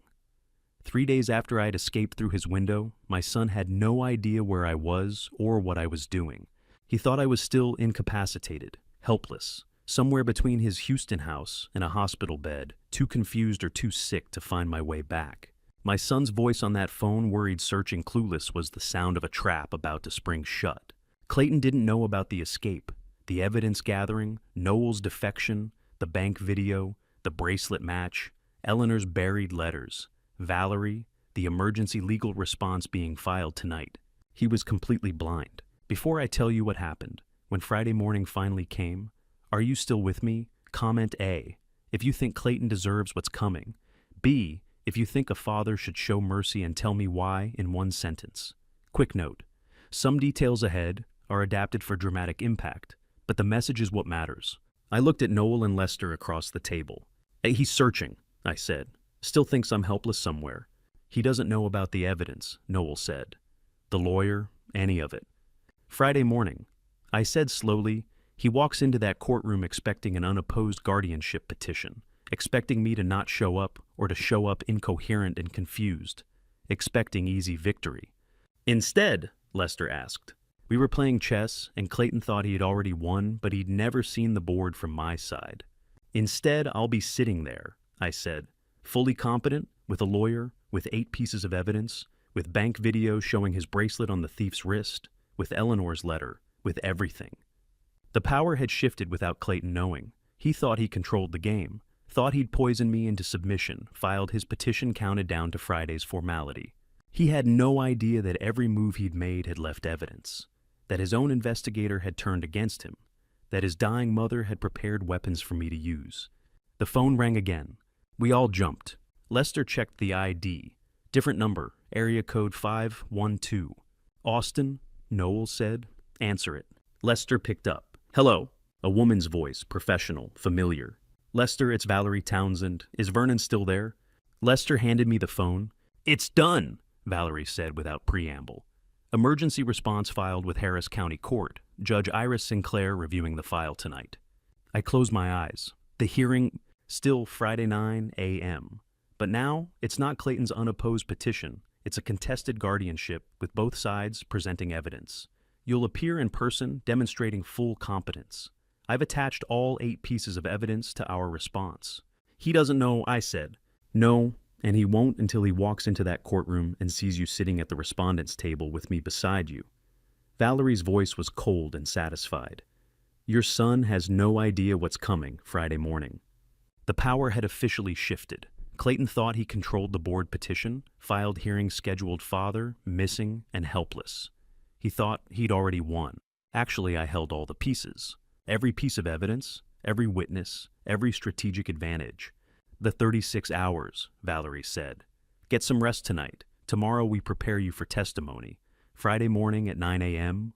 She paused. "Friday morning, your son walks into Harris County Courthouse, expecting to take control of your life. Instead, he's going to lose everything." I thanked her and hung up. 36 hours until Friday 9 a.m. I looked at Lester and Noel. The kitchen was quiet except for the hum of the refrigerator and the ticking of Lester's wall clock. "Emergency response filed," I said. "It's official." Noel nodded slowly. "Judge reviewing tonight. By tomorrow morning, she'll know everything Clayton did, everything he tried to hide." "And Clayton," Lester asked. "Clayton's somewhere in Houston right now," I said. "Probably calling more people, searching for his missing father, planning his courtroom victory, making sure everything's in place for Friday." I thought about him, my son, sitting in his expensive house, probably in his home office, phone in hand, confident and calm because he thought I was too sick or too confused to fight back. He had no idea that while he searched, I'd already filed my response, already armed myself with evidence, already turned his own hired investigator into my witness. The hunter had become the hunted. "The 36 hours, I said again. Lester poured coffee. We sat around the kitchen table, the remains of dinner cooling on our plates, and talked through tomorrow's schedule. Testimony preparation, competency drills, final evidence review. But underneath every word was the countdown. 36 hours until I looked my son in the eye across a courtroom and destroyed him with the evidence his own mother had left behind. Tomorrow we'd prepare for battle. 24 hours until Friday, and Valerie's office had transformed into a courtroom. Thursday morning, 9 a.m. I'd barely slept. Spent the night at Lester's house staring at the ceiling, running through questions and answers in my head, trying to prepare for something I'd never done before, testify against my own son. Valerie had pushed her conference table against the wall. In its place, a single chair sat, centered in the room, isolated, exposed. "The witness chair," she said. "Get comfortable. Tomorrow you'll sit here for real." I sat down. The chair felt different than I'd expected. Not physically, just a standard office chair, padded back armrests. But sitting there in the middle of the room, with Valerie and Noel watching me, I suddenly felt naked. Vulnerable. "Tomorrow," Valerie said, "the judge sits there." She pointed to where her desk would be. Court reporter there. Clayton and his lawyer at that table. Me and you at the other. Gallery behind us, maybe 10-15 people watching. Strangers watching. My son watching. All of them listening to me testify that my own child had poisoned me and stolen from me. The reality hit harder than expected. "Noel plays the judge," Valerie continued. "I observe first. Then I become Clayton's lawyer and attack your testimony. You need to be ready for both." Noel stood, adopting a formal bearing. Shoulders back. Serious expression. He'd watched enough courtroom proceedings during his investigation career to know how judges carried themselves. "State your full name and date of birth for the record," Judge Sinclair said. "Vernon Matthew Garrett, born October 7th, 1957. Current address, currently staying with Lester Whitfield in Waco, Texas. Temporary housing after selling my home in September following my wife's death. Describe your financial situation. Monthly pension of $2,900 from combined naval retirement and workshop income. Savings originally $230,000, now reduced to approximately $100,000 after unauthorized withdrawals." Noel continued for 30 minutes. Standard competency evaluation questions. Each one designed to test memory, reasoning, understanding. "Why are you here today?" "I'm here because my son poisoned me with a sedative Monday evening, then filed fraudulent guardianship papers, claiming I'm incompetent to manage my own affairs." "Do you understand the nature of these proceedings?" "Yes, this is a guardianship hearing. My son petitioned to be appointed my legal guardian. I'm contesting that petition because I'm fully competent and his claims are false." "Can you manage your own financial affairs?" "Yes, I managed a successful mechanical workshop for 40 years, handled all business accounting, filed taxes, managed investments. The confusion my son cited was intentionally created by him. He withdrew funds without my knowledge, then didn't report them, causing IRS issues that made me appear financially incompetent. 67 years old, and I was learning to testify against my own son, a sentence I never imagined assembling in my lifetime." After 30 minutes, Valerie nodded. "Good. You'll pass the competency evaluation easily. Clear answers, specific details, no confusion or hesitation." "Break," Noel said, dropping the judicial bearing. "Coffee?" We took 10 minutes, stretched, drank stale office coffee, then Valerie stood. "Now the hard part," she said. "I'm Clayton's attorney. My job is to discredit you, make you look confused or vindictive or lying. You ready?" I sat back down in the witness chair. Valerie's entire demeanor changed. Aggressive, confrontational. Not the supportive lawyer who'd been helping me. Now she was the enemy. "Mr. Garrett, you claim you were paralyzed Monday evening, yet you drove a vehicle Tuesday morning. Explain that contradiction." "The sedative wore off after approximately 8 hours. Movement returned gradually starting Tuesday morning." "How do you know it was a sedative? Do you have toxicology proof?" "When a minute is in exposed." "No toxicology proof. But I have other evidence, 7 fraudulent bank withdrawals totaling the stolen amount, security video, showing the thief wearing a bracelet. I hand-forged the private investigator my son hired, who documented 8 months proving I'm competent, and a letter my wife wrote warning me about my son's intentions." "You're accusing your own son of theft based on a bracelet?" "They based on multiple pieces of evidence. The bracelet is one identifier among many. The forged signatures, the NDA with a licensed private investigator, the sedative compound in the tea." Valerie pressed harder. "Isn't it possible you're confused, that you misunderstood your son's intentions?" No, I heard him at 2 a.m. Wednesday morning, instructing the physician to keep me incapacitated until Friday's hearing. I have his handwritten note on a business card, asking a detective to fabricate evidence of my senility. These aren't misunderstandings. Valerie broke character. Good. Don't get defensive. Don't explain your emotions. Just state facts. Let the facts defend you. We continued for another hour, Valerie attacking from every angle: my health, my memory, my relationship with Clayton, my motivations. Each time I answered with facts, not feelings, evidence, not accusations. By 11 a.m., I was exhausted. "You're ready," Valerie said. "You're ready for the questions." She sat down across from me, her expression turning serious. "But questions aren't the hard part." I looked at her.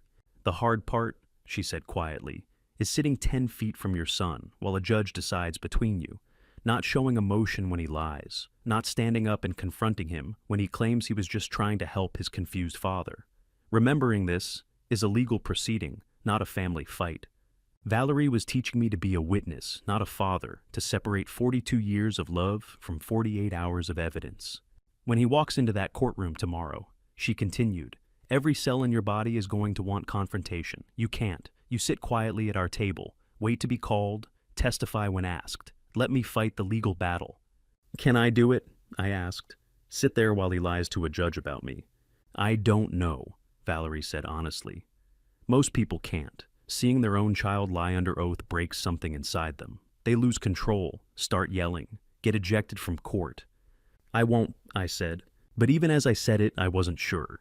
Noel packed up his notes. 24 hours, get some rest tonight. Tomorrow we leave Waco at 7 a.m., arrive Houston by 10. Hearing starts at 11. Valerie walked me to the door. "Tomorrow morning, 7 a.m., we meet here. Drive to Houston together. You'll be ready for the judge, ready for the lawyers, ready for the evidence." She paused, hand on the doorknob. "But will you be ready to look your son in the eye and call him a thief?" I didn't answer. I didn't know. 24 hours to find out. 24 hours became 12, then 6, then 1. Thursday night, 9:30 p.m. I sat alone in Lester's guest room, holding Eleanor's photograph. The room was small, twin-bed single nightstand window, overlooking the quiet Waco street. Lester had gone to bed an hour ago. Noel was at a hotel downtown. I should have been sleeping. Instead, I stared at Eleanor's face in the photograph, the one I'd kept since her funeral, her smile, the way her eyes crinkled at the corners, the gray hair she'd refused to dye, even when the cancer started. I thought about Clayton, not the 42-year-old man sitting in a Houston courtroom right now, confident and prepared, but Clayton at 7 years old, standing beside me on the shore of Lake Waco, with a fishing rod too big for his hands, asking why the fish weren't biting. "Because you have to be patient," I'd told him. "Good things take time." He'd caught his first base that afternoon, held it up grinning so wide I thought his face would split. Where had that boy gone? When had patience turned into greed? "Eleanor," I said aloud to the photograph, "I don't know if I can do this. That's still our boy in that courtroom." The photograph didn't answer, but I heard her voice anyway, the way she'd sounded 2 years ago when she'd warned me, "Someone sees you as an obstacle." She'd meant Clayton. She'd known. "But you left that bracelet for a reason," I said. "You knew what he'd become." I set the photograph on the nightstand and lay back on the bed, staring at the ceiling. Tomorrow I would testify against my only child. The Navy had taught me to face enemies, identify threats, neutralize dangers. They never taught me what to do when the enemy was the boy I'd raised. This wasn't about justice anymore. It was about saying goodbye. The Clayton I'd loved, the 7-year-old with the fishing rod, the 12-year-old learning to forge steel in my workshop, the 22-year-old graduating college wearing the bracelet I'd made him, that Clayton was already gone. Had been gone for years, maybe. The man who'd poisoned me was a stranger wearing my son's face. I slept maybe 2 hours. Friday morning, 5:45 a.m., I climbed into Lester's truck and pointed it south toward Houston. 3 hours on, I-35. 3 hours alone with my thoughts and the ghosts of every fatherhood failure that had led to this moment. Pre-dawn darkness covered the highway. My hands stayed steady on the wheel, 20 years of Navy discipline, keeping them from shaking. But my mind wouldn't stop. 20 years in the Navy, and I never learned how to be a father, I said to the empty cab. Too many deployments, too much distance. How many of Clayton's baseball games had I missed? How many parent-teacher conferences had Eleanor attended alone? How many times had I chosen workshop orders over family dinners? I'd taught him to forge steel, to fix engines, to save money and plan ahead. But I'd never taught him why those things mattered. Never taught him that family was more valuable than any amount of money. Never taught him that trust once broken couldn't be welded back together. Maybe if I'd been there more, maybe if I'd put down the wrench and picked up the phone, maybe if I'd noticed the warning signs Eleanor saw. Maybe the highway stretched flat and endless, mile markers counting down. Huntsville, Conroe, the northern suburbs of Houston appearing as dawn broke pink and orange over the Texas plains. I passed a highway sign, Houston 47 miles. 47 miles. The number felt biblical. 40 days in the wilderness, 40 years wandering. 47 miles to judgment. 7:45 a.m. I-45. South merged into Houston traffic. Office workers commuting, delivery trucks, normal Friday morning, for everyone except me. For me, this was the day I would look my son in the eye and call him a thief. 7 stories of granite and glass, American flag snapping in the October wind. People streamed through the entrance, lawyers with briefcases, plaintiffs with worried faces, defendants trying to look confident. Ordinary people fighting their own battles, family disputes, contract disagreements, property claims. I wasn't alone in this particular kind of betrayal. Valerie stood at the entrance, briefcase in hand, professional navy suit, gray hair pulled back. She saw me and walked over. "Vernon," she said, "you ready?" "As I'll ever be." She studied my face. "Did you sleep?" "Some." "And coffee." She pulled a granola bar from her briefcase, handed it to me. "Eat this. You need your blood sugar steady for testimony." I took it, didn't argue. We walked through security together. Metal detectors, ID checks, elevator to the 6th floor, marble floors echoing with footsteps and hushed conversations. Court was starting at 9 a.m., 8:40 now, 20 minutes. We walked down the hallway toward courtroom 6. Through the small window in the door, I could see inside. Clayton sat at a table on the left side. His lawyer beside him, middle-aged man in expensive suit reviewing documents. Clayton wore a dark blue suit I didn't recognize. Probably cost more than my monthly pension. He looked older than I remembered, harder. Success had made him confident, and confidence had made him cruel. As I watched his lawyer said something, Clayton laughed, casual, entitled, like this was just another business meeting. No remorse, no worry, no doubt. My last hesitation vanished. Valerie touched my elbow. "It's time." My right hand trembled. I made a fist, the same hand that had taught Clayton to throw a baseball when he was 6. The same hand that had forged his graduation bracelet. The same hand that now carried Eleanor's evidence against him. The tremor stopped. "Once we walk through that door," Valerie said quietly, "there's no turning back. You understand?"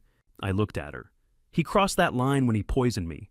I'm just finishing what Eleanor started." Valerie reached for the door handle. The hinges whispered across marble as the door swung open. The sound cut through the courtroom. Clayton's head turned toward the movement. His lawyer looked up. The bailiff shifted attention. For one suspended breath, father and son locked eyes across 20 feet of empty air. I saw the exact moment Clayton recognized me. The exact moment he understood I wasn't incapacitated in his Houston house. The exact moment he realized everything was about to end. His face went from confident to confused to pale in the space of 2 heartbeats. I walked through the door. My boot heels echoed on marble as I walked down the courtroom aisle. Every eye turned, but I watched only Clayton's face drain white. Valerie walked beside me, briefcase in hand, her presence steady and professional. The gallery held maybe 15 people, other cases waiting, curious spectators, a court reporter setting up her machine. But I saw only my son. Clayton gripped the edge of his table knuckles, bone white. His lawyer, middle-aged man in expensive suit, looked confused, clearly not expecting the supposedly incapacitated father to walk through that door upright and lucid.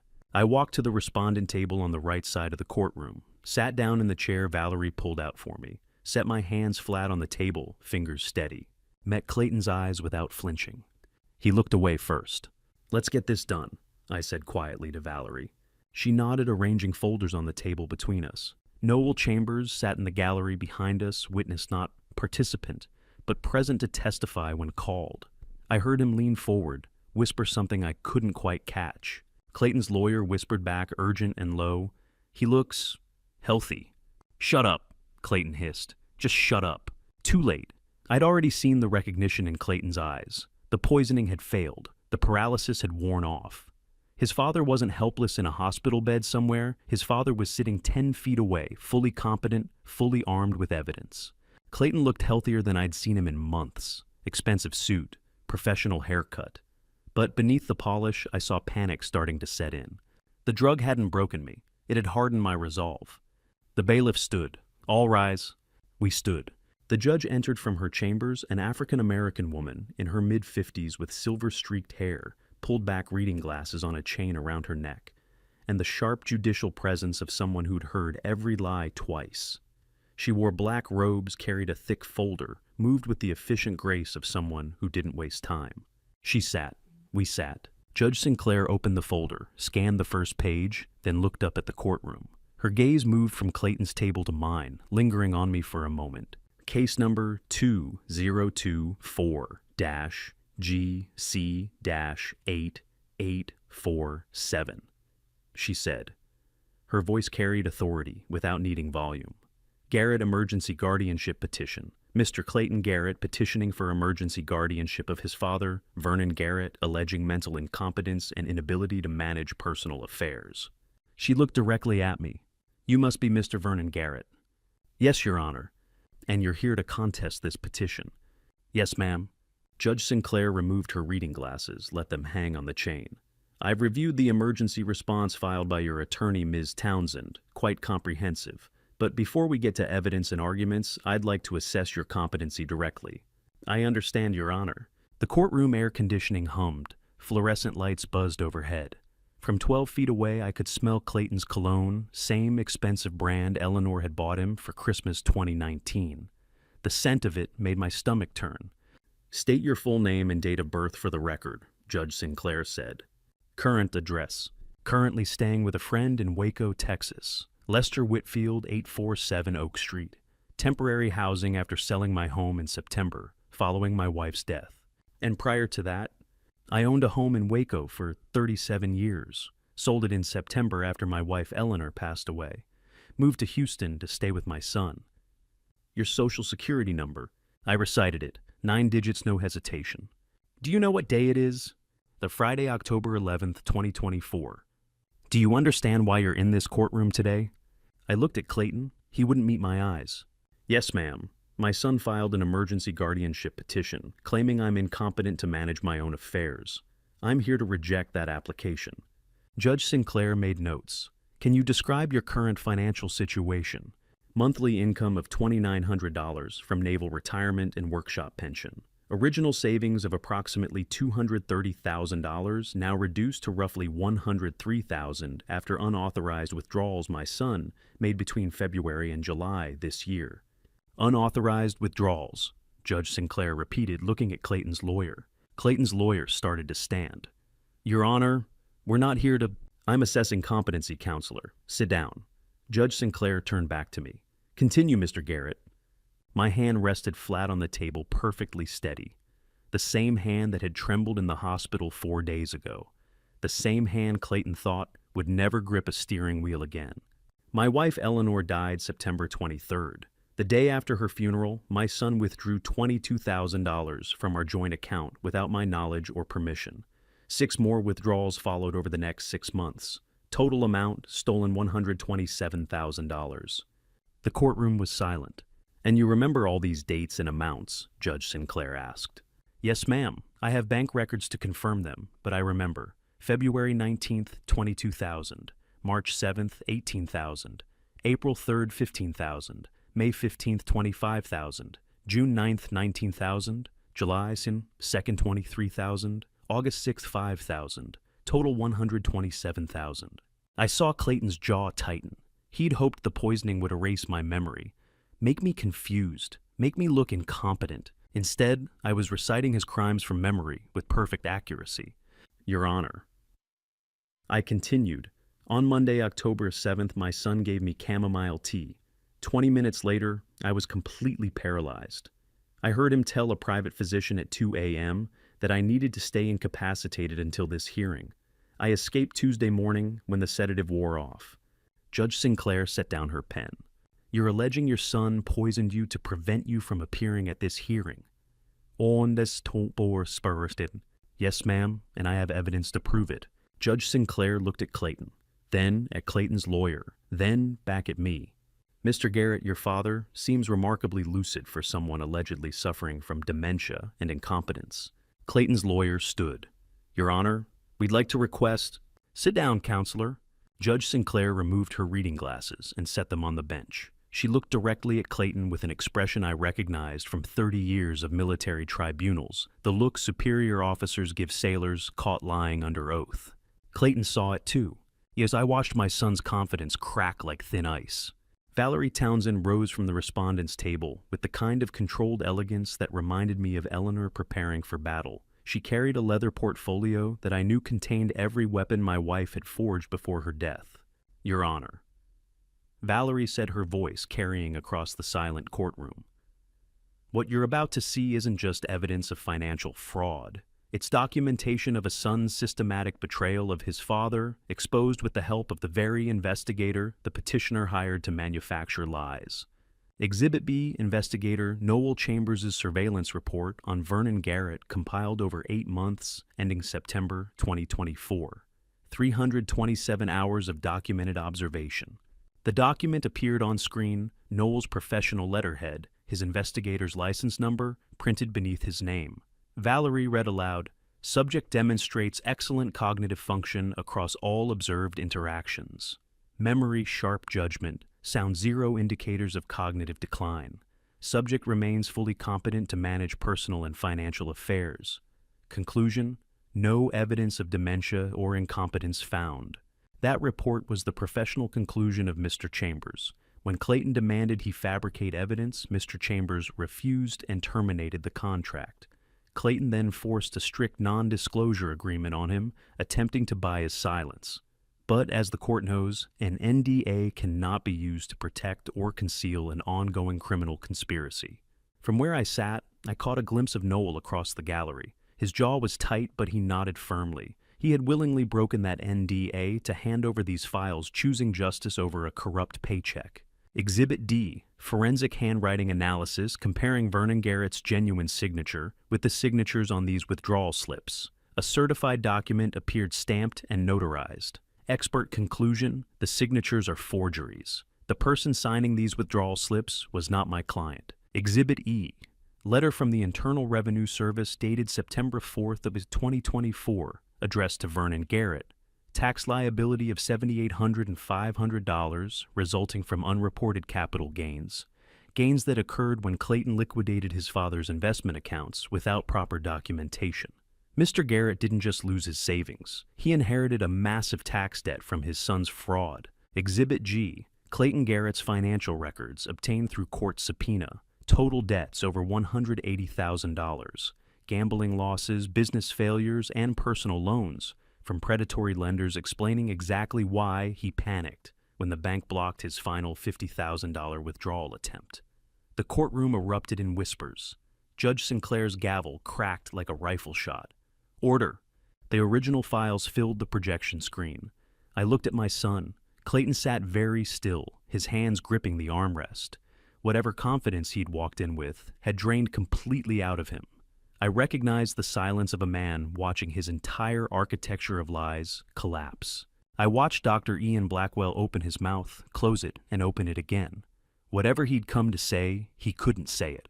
The man who had pressed 2 cold fingers to my throat 4 days ago, while I lay paralyzed on Clayton's couch, now stood 10 feet away from a man who was very much alive and fully functional. His silence answered louder than any words could. Your Honor, my evaluation was— Dr. Blackwell's voice cracked. The circumstances have changed. Changed how Dr. Blackwell, Judge Sinclair's tone, could have frozen Houston in August. When you entered that home at 2 in the morning, what exactly did you observe, and what did you report to the petitioner? Terfasis will make scores. Dr. Blackwell's silence answered louder than words. Clayton's attorney shot to his feet, desperation written across his face. Your Honor, this is simply a family misunderstanding blown out of proportion. Adult children frequently disagree with elderly parents about financial management. My client acted in good faith. Counselor, Judge Sinclair didn't raise her voice. She didn't need to. I've seen the evidence.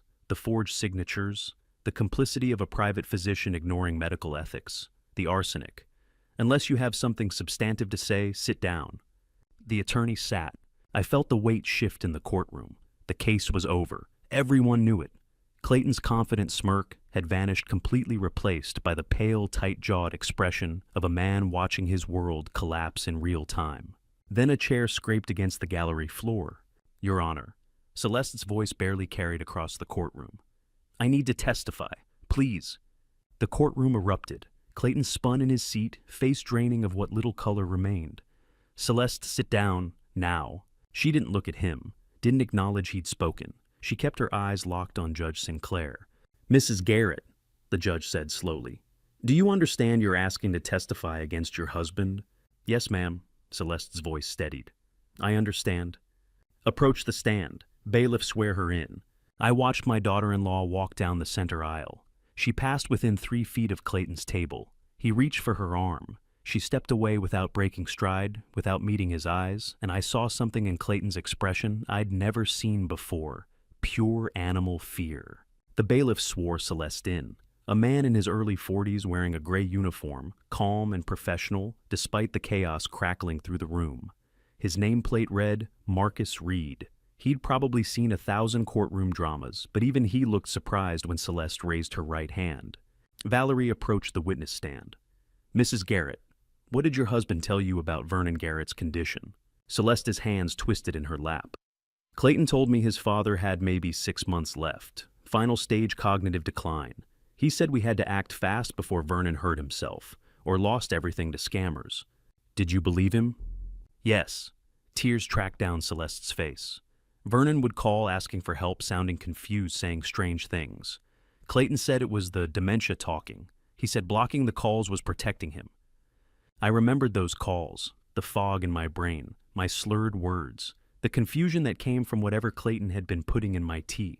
Celeste had heard me at my worst drugged incoherent and believed she was witnessing disease instead of poisoning. Did your husband tell you what he put in Vernon's tea on the night of October 7th? Steens despesest ons, Dort. What? No. What do you mean what he put in the tea? Her voice climbed genuine shock written across her features. I thought Vernon was just confused from dementia. Clayton said his mother's death had accelerated the decline. I didn't know. She broke down, shoulders shaking. I watched my daughter-in-law cry on the witness stand and realized the truth. She hadn't known. Clayton had lied to everyone, even the woman who shared his bed. He'd turned his wife into an unwitting accomplice, let her believe she was helping a dying man instead of enabling systematic abuse. How do you measure the depth of a betrayal that encompasses everyone you touch? Valerie waited for Celeste to compose herself. When did you realize something was wrong? Tuesday night. Celeste wiped her eyes. Clayton came home with guardianship papers, and he was celebrating. Said we'd finally secured Vernon's assets before the dementia destroyed everything. But the way he said it, there was no sadness, no grief for his dying father, just excitement about the money. She looked at Clayton for the first time since taking the stand. I started asking questions. He got angry, told me to mind my own business. That's when I knew. Thank you, Mrs. Garrett. Valerie returned to the plaintiff's table. No further questions. Clayton's attorney declined to cross-examine. What could he ask? His client's own wife had just dismantled whatever remained of his defense. Judge Sinclair called a 10-minute recess. I sat in the gallery while the courtroom emptied, watching Clayton whisper furiously with his attorney. Celeste sat alone on the opposite side, staring at her hands. Valerie touched my shoulder, once reassuring, then stepped into the hall. When the judge returned, the courtroom fell silent. I've reviewed all evidence presented today. Judge Sinclair's voice carried the weight of 30 years on the bench. The guardianship petition is denied in its entirety. Furthermore, this matter is being referred to the Federal Prosecutor's Office for criminal investigation. Clayton's face went white. Charges include elder financial abuse, identity theft, wire fraud, and willful harm to an elderly person. The judge's gaze fixed on my son.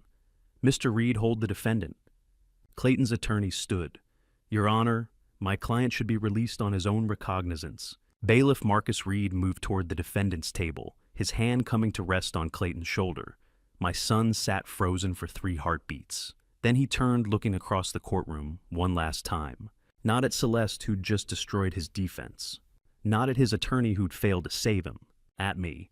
I met Clayton's eyes and saw something I hadn't seen in 20 years. The boy who'd stood at Navy boot camp graduation, 40 pounds lighter, pride and fear mixed in equal measure on his young face. The son I'd raised, the man I'd trusted. Then the handcuffs clicked shut around his wrists, and that boy disappeared forever. The handcuffs caught the courtroom light as bailiff Marcus Reed guided Clayton toward the exit. I remained seated watching my son shuffle across the polished floor in restraints. I waited for rage to surface, for satisfaction, for vindication.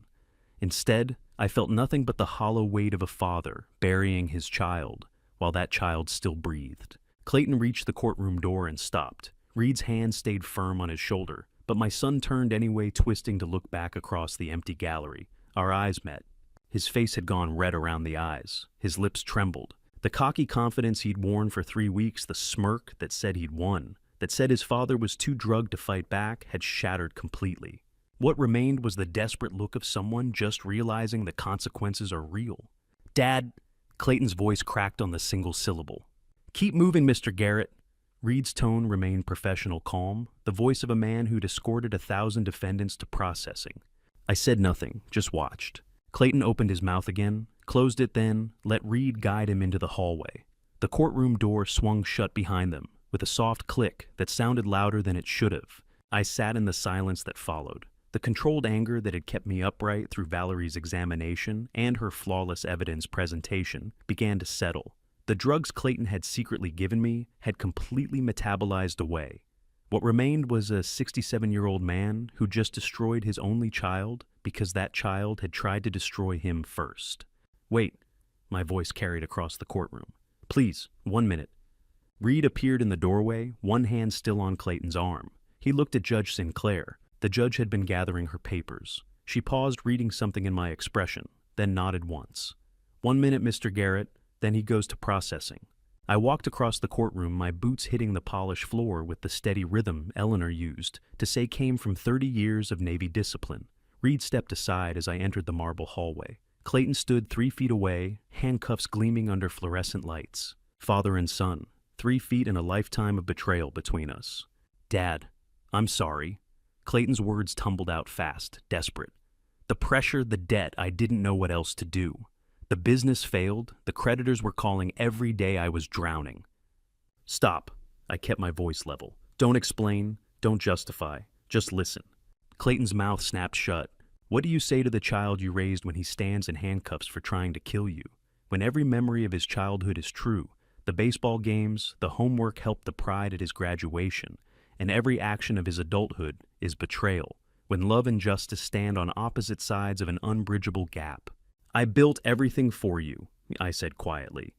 40 years, every decision, every deployment, every extra shift at the shipyard, it was all to give you opportunities I never had. I trusted you completely because you were my son." Clayton's face crumpled, tears tracked down his cheeks. "You used that trust to drug me, to steal from me, to take my freedom." I watched him flinch with each word. "You turned my own home into a prison and my daughter-in-law into a warden. You made me a prisoner in the house Eleanor and I built together." "I know," Clayton's voice broke. "I know, and Let me finish." I stepped closer. Close enough to see the red veins in his eyes, the stubble on his jaw, the boy I'd raised still visible beneath the man who'd poisoned me. "Son, I forgive you." Clayton's head snapped up, hope flashing across his face. But forgiveness doesn't mean trust. It doesn't mean reconciliation.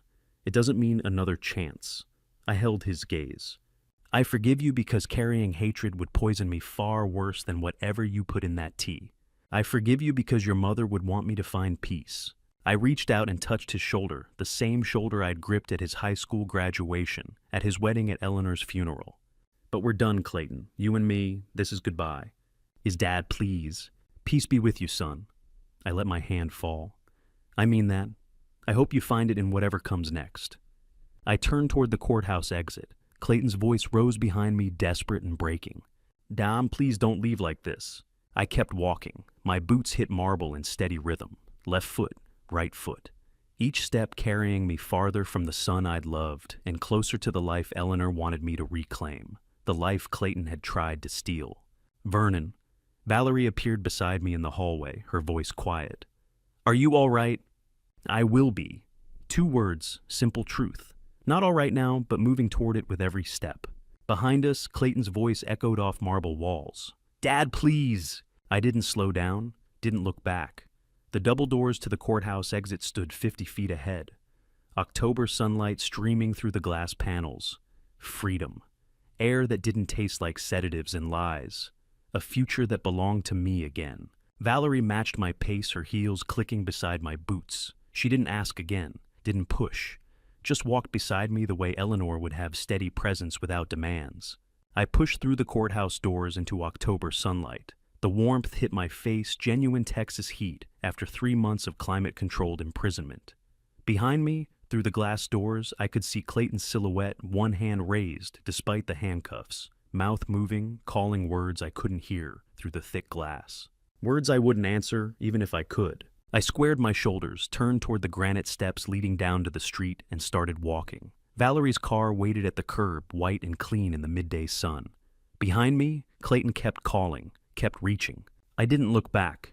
3 weeks after watching Clayton led away in handcuffs, I sat in a Waco efficiency apartment I'd rented for $850 a month. 1 bedroom, kitchenette, view of the parking lot, second-hand furniture, table chair, bed lamp. Everything a man needed and nothing he didn't.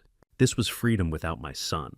The civil court had ordered full restitution. Every stolen dollar came back with interest into a new account at a different bank. The IRS dismissed their fraud case once Valerie submitted evidence of forged signatures.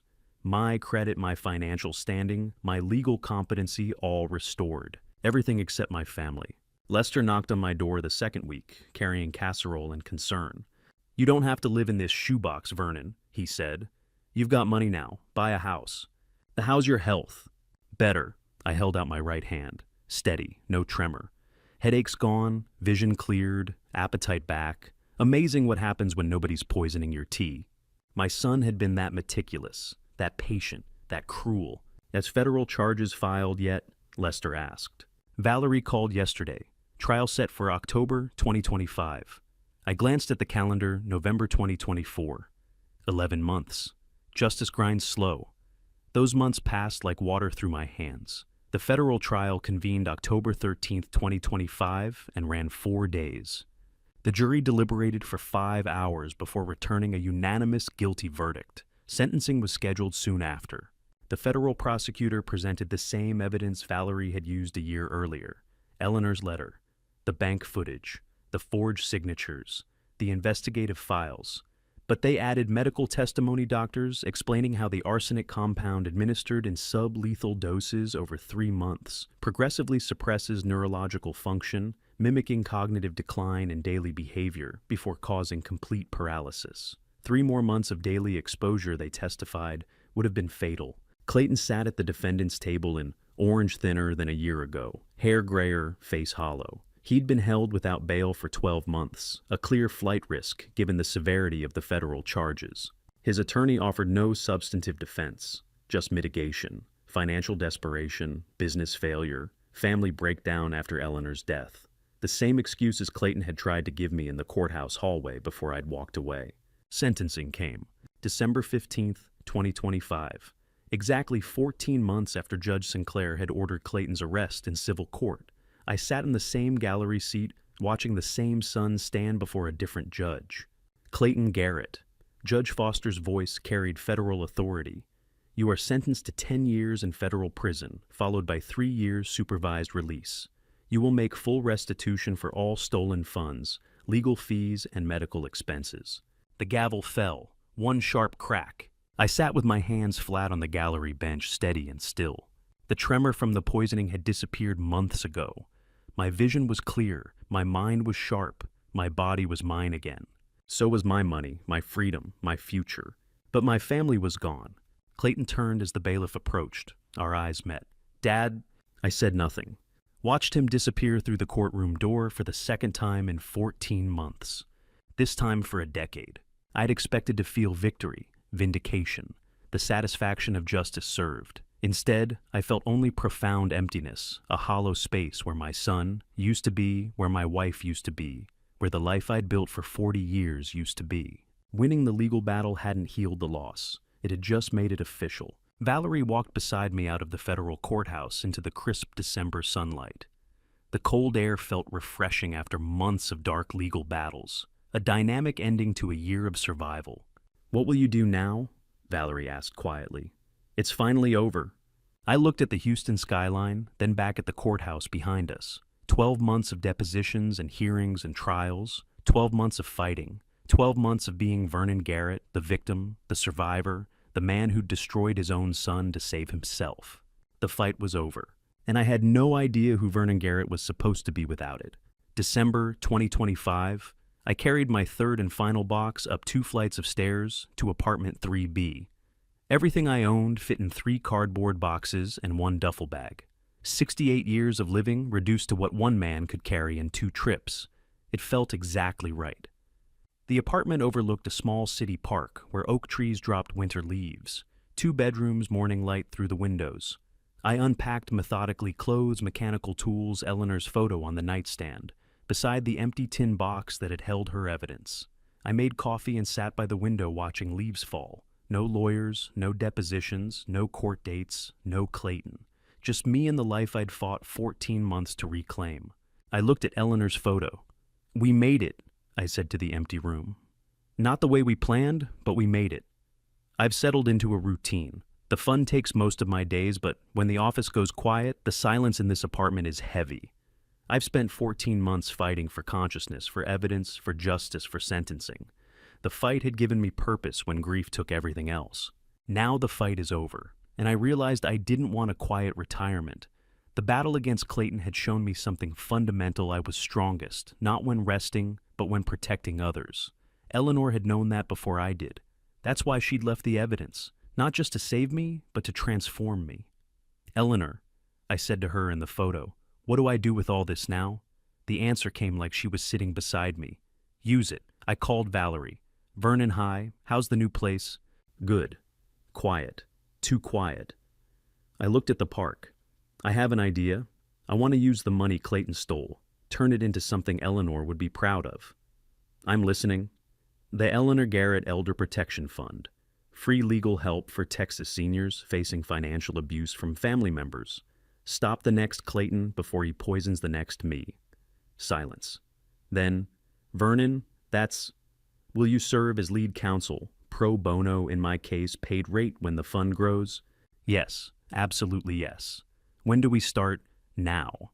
2 weeks later, Valerie filed paperwork establishing the fund as a non-profit legal defense organization. Eleanor's bracelet had become evidence. Evidence had become justice. Justice had become this fund. And this fund would become freedom for people who thought family love meant accepting abuse. The transformation felt like alchemy weaponizing pain into purpose. At our first launch event at the Waco Community Center, I stood facing 40 seniors who'd responded to flyers. Dorothy Mills, the center coordinator in her early 50s, had jumped at hosting the launch event. She stood near the door now, arms crossed, watching with the satisfied expression. The audience sat in folding chairs, faces weathered and wary. "My name is Vernon Garrett," I began. "My son poisoned me with a paralyzing sedative while stealing money my wife and I saved for 40 years. He drugged me to keep me silent, forged my signatures, and filed fraudulent guardianship papers. He would have succeeded if my wife hadn't prepared evidence before she died of cancer." The room went silent. I survived because Eleanor fought for me when I couldn't fight for myself. This fund is her legacy. I gestured to Valerie beside the consultation table. "We offer free legal consultation, forensic accounting, protective orders, and court representation for Texas seniors whose families are robbing them blind." I told them about the poison tea, the steel bracelet, the trials, the sentencing. My voice never wavered. This was my story now, not shame, but ammunition. "How do we know if we qualify?" someone called. Valerie stepped forward. "If a family member controls your finances, isolates you from friends, or pressures you to sign documents, you don't understand, call us. We investigate free of charge." The audience sat motionless. Then one woman stood clapping. Another joined. Within seconds, the entire room was on their feet. I stood there watching strangers applaud the worst thing that had ever happened to me, and understood what Eleanor had been building. After the presentation, a woman approached, 74 gray hair pulled back hands twisting a tissue. She waited while others asked questions, then stepped forward. "Mr. Garrett," her voice shook. "You just described what my grandson is doing to me, except the poison part. At least, I don't think there's poison." I pulled out a folding chair. "Sit down here. Tell me everything. Don't leave anything out." She sat tissue shredding in her fingers. "I'm Ruth Hensley. My grandson Brian moved in 6 months ago after losing his job. Started helping with bills. Now I can't access my own accounts. He says it's for my protection, but money keeps disappearing. How much? Maybe 40,000, I'm not sure. He changed all the passwords." I pulled a notebook from my pocket, the same military-issue notepad I'd carried 30 years. Started writing. Account numbers, timeline, grandson's full name. Ruth's voice gained strength as she talked. "I thought I was the only one stupid enough to let my family do this," she whispered. I reached across the table. Her hands shook, holding the coffee cup Dorothy had brought, the same tremor I'd had in the hospital when Clayton controlled everything. I steadied her hands with mine. "Not anymore," I said. Helping Ruth Hensley gave me more purpose and satisfaction than Clayton's 10-year sentence ever did. Transforming from victim to advocate completed something the courtroom never could. I walked Ruth to Valerie's consultation table, where intake forms waited. Behind us, 3 more seniors stood in line, waiting to tell their stories. I glanced at Eleanor's photo on the registration table. Dorothy had asked permission to display it. Eleanor hadn't just left evidence to save one man. She'd created an advocate who could save dozens. My fingers rested on the laptop keyboard cursor, blinking on an empty screen titled "Invisible No More." I'd helped Ruth at the consultation table, while 3 more seniors waited behind her, each carrying stories of family betrayal that mirrored my own. Now, I sat at my apartment desk, staring at the blank page. I began typing the story I'd sworn would never define me until I realized telling it could save others. I am 68 years old. My son poisoned me with a paralyzing drug to trap me while stealing my life savings. He engineered a medical crisis, forged my signatures on bank documents, and filed fraudulent guardianship papers to make himself my legal keeper. He would have succeeded if my wife hadn't prepared evidence from her cancer bed. I wrote for 3 hours straight, the Monday evening tea, the weeks of fog and tremors, Eleanor's hidden letter, the steel graduation bracelet caught on bank security footage, Lester's intervention, the civil trial, Judge Sinclair's ruling, the federal sentencing, the Eleanor Garrett Elder Protection Fund, Ruth Hensley's shaking hands.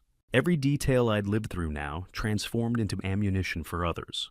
At midnight, I typed the final paragraph. I survived because my wife loved me enough to fight when I couldn't fight for myself. This is for every elder who thinks they're alone. You're not. And there are people ready to help, starting with the Eleanor Garrett Elder Protection Fund. I added contact information, Valerie's office number, the fund's email address, the community center where we held consultations. My cursor hovered over the publish button. This wasn't about revenge against Clayton or vindication for myself. This was about making thousands of invisible abused elders feel seen and heard. About turning my private hell into their public lifeline. "Eleanor," I said to her photo on my desk, "this one's for you." I clicked publish. 48 hours later, the blog post had 3,000 shares across Texas senior networks. My inbox flooded 72 messages from elders recognizing their own stories and mine. I read every single message, replied to each one personally. From San Antonio, "My daughter is doing this exact thing, controls my checkbook, monitors my phone calls, tells me I'm too confused to manage my own life. I thought I was going crazy." My reply, "You're not crazy, you're being abused. Financial control plus isolation equals elder abuse. Here's who can help." I included Valerie's direct number. From Dallas, "Thank you for making me feel less alone. I'm 81 years old and thought no one would believe me if I said my grandson was stealing from me." My reply, "I believe you, so will the Eleanor Garrett Fund?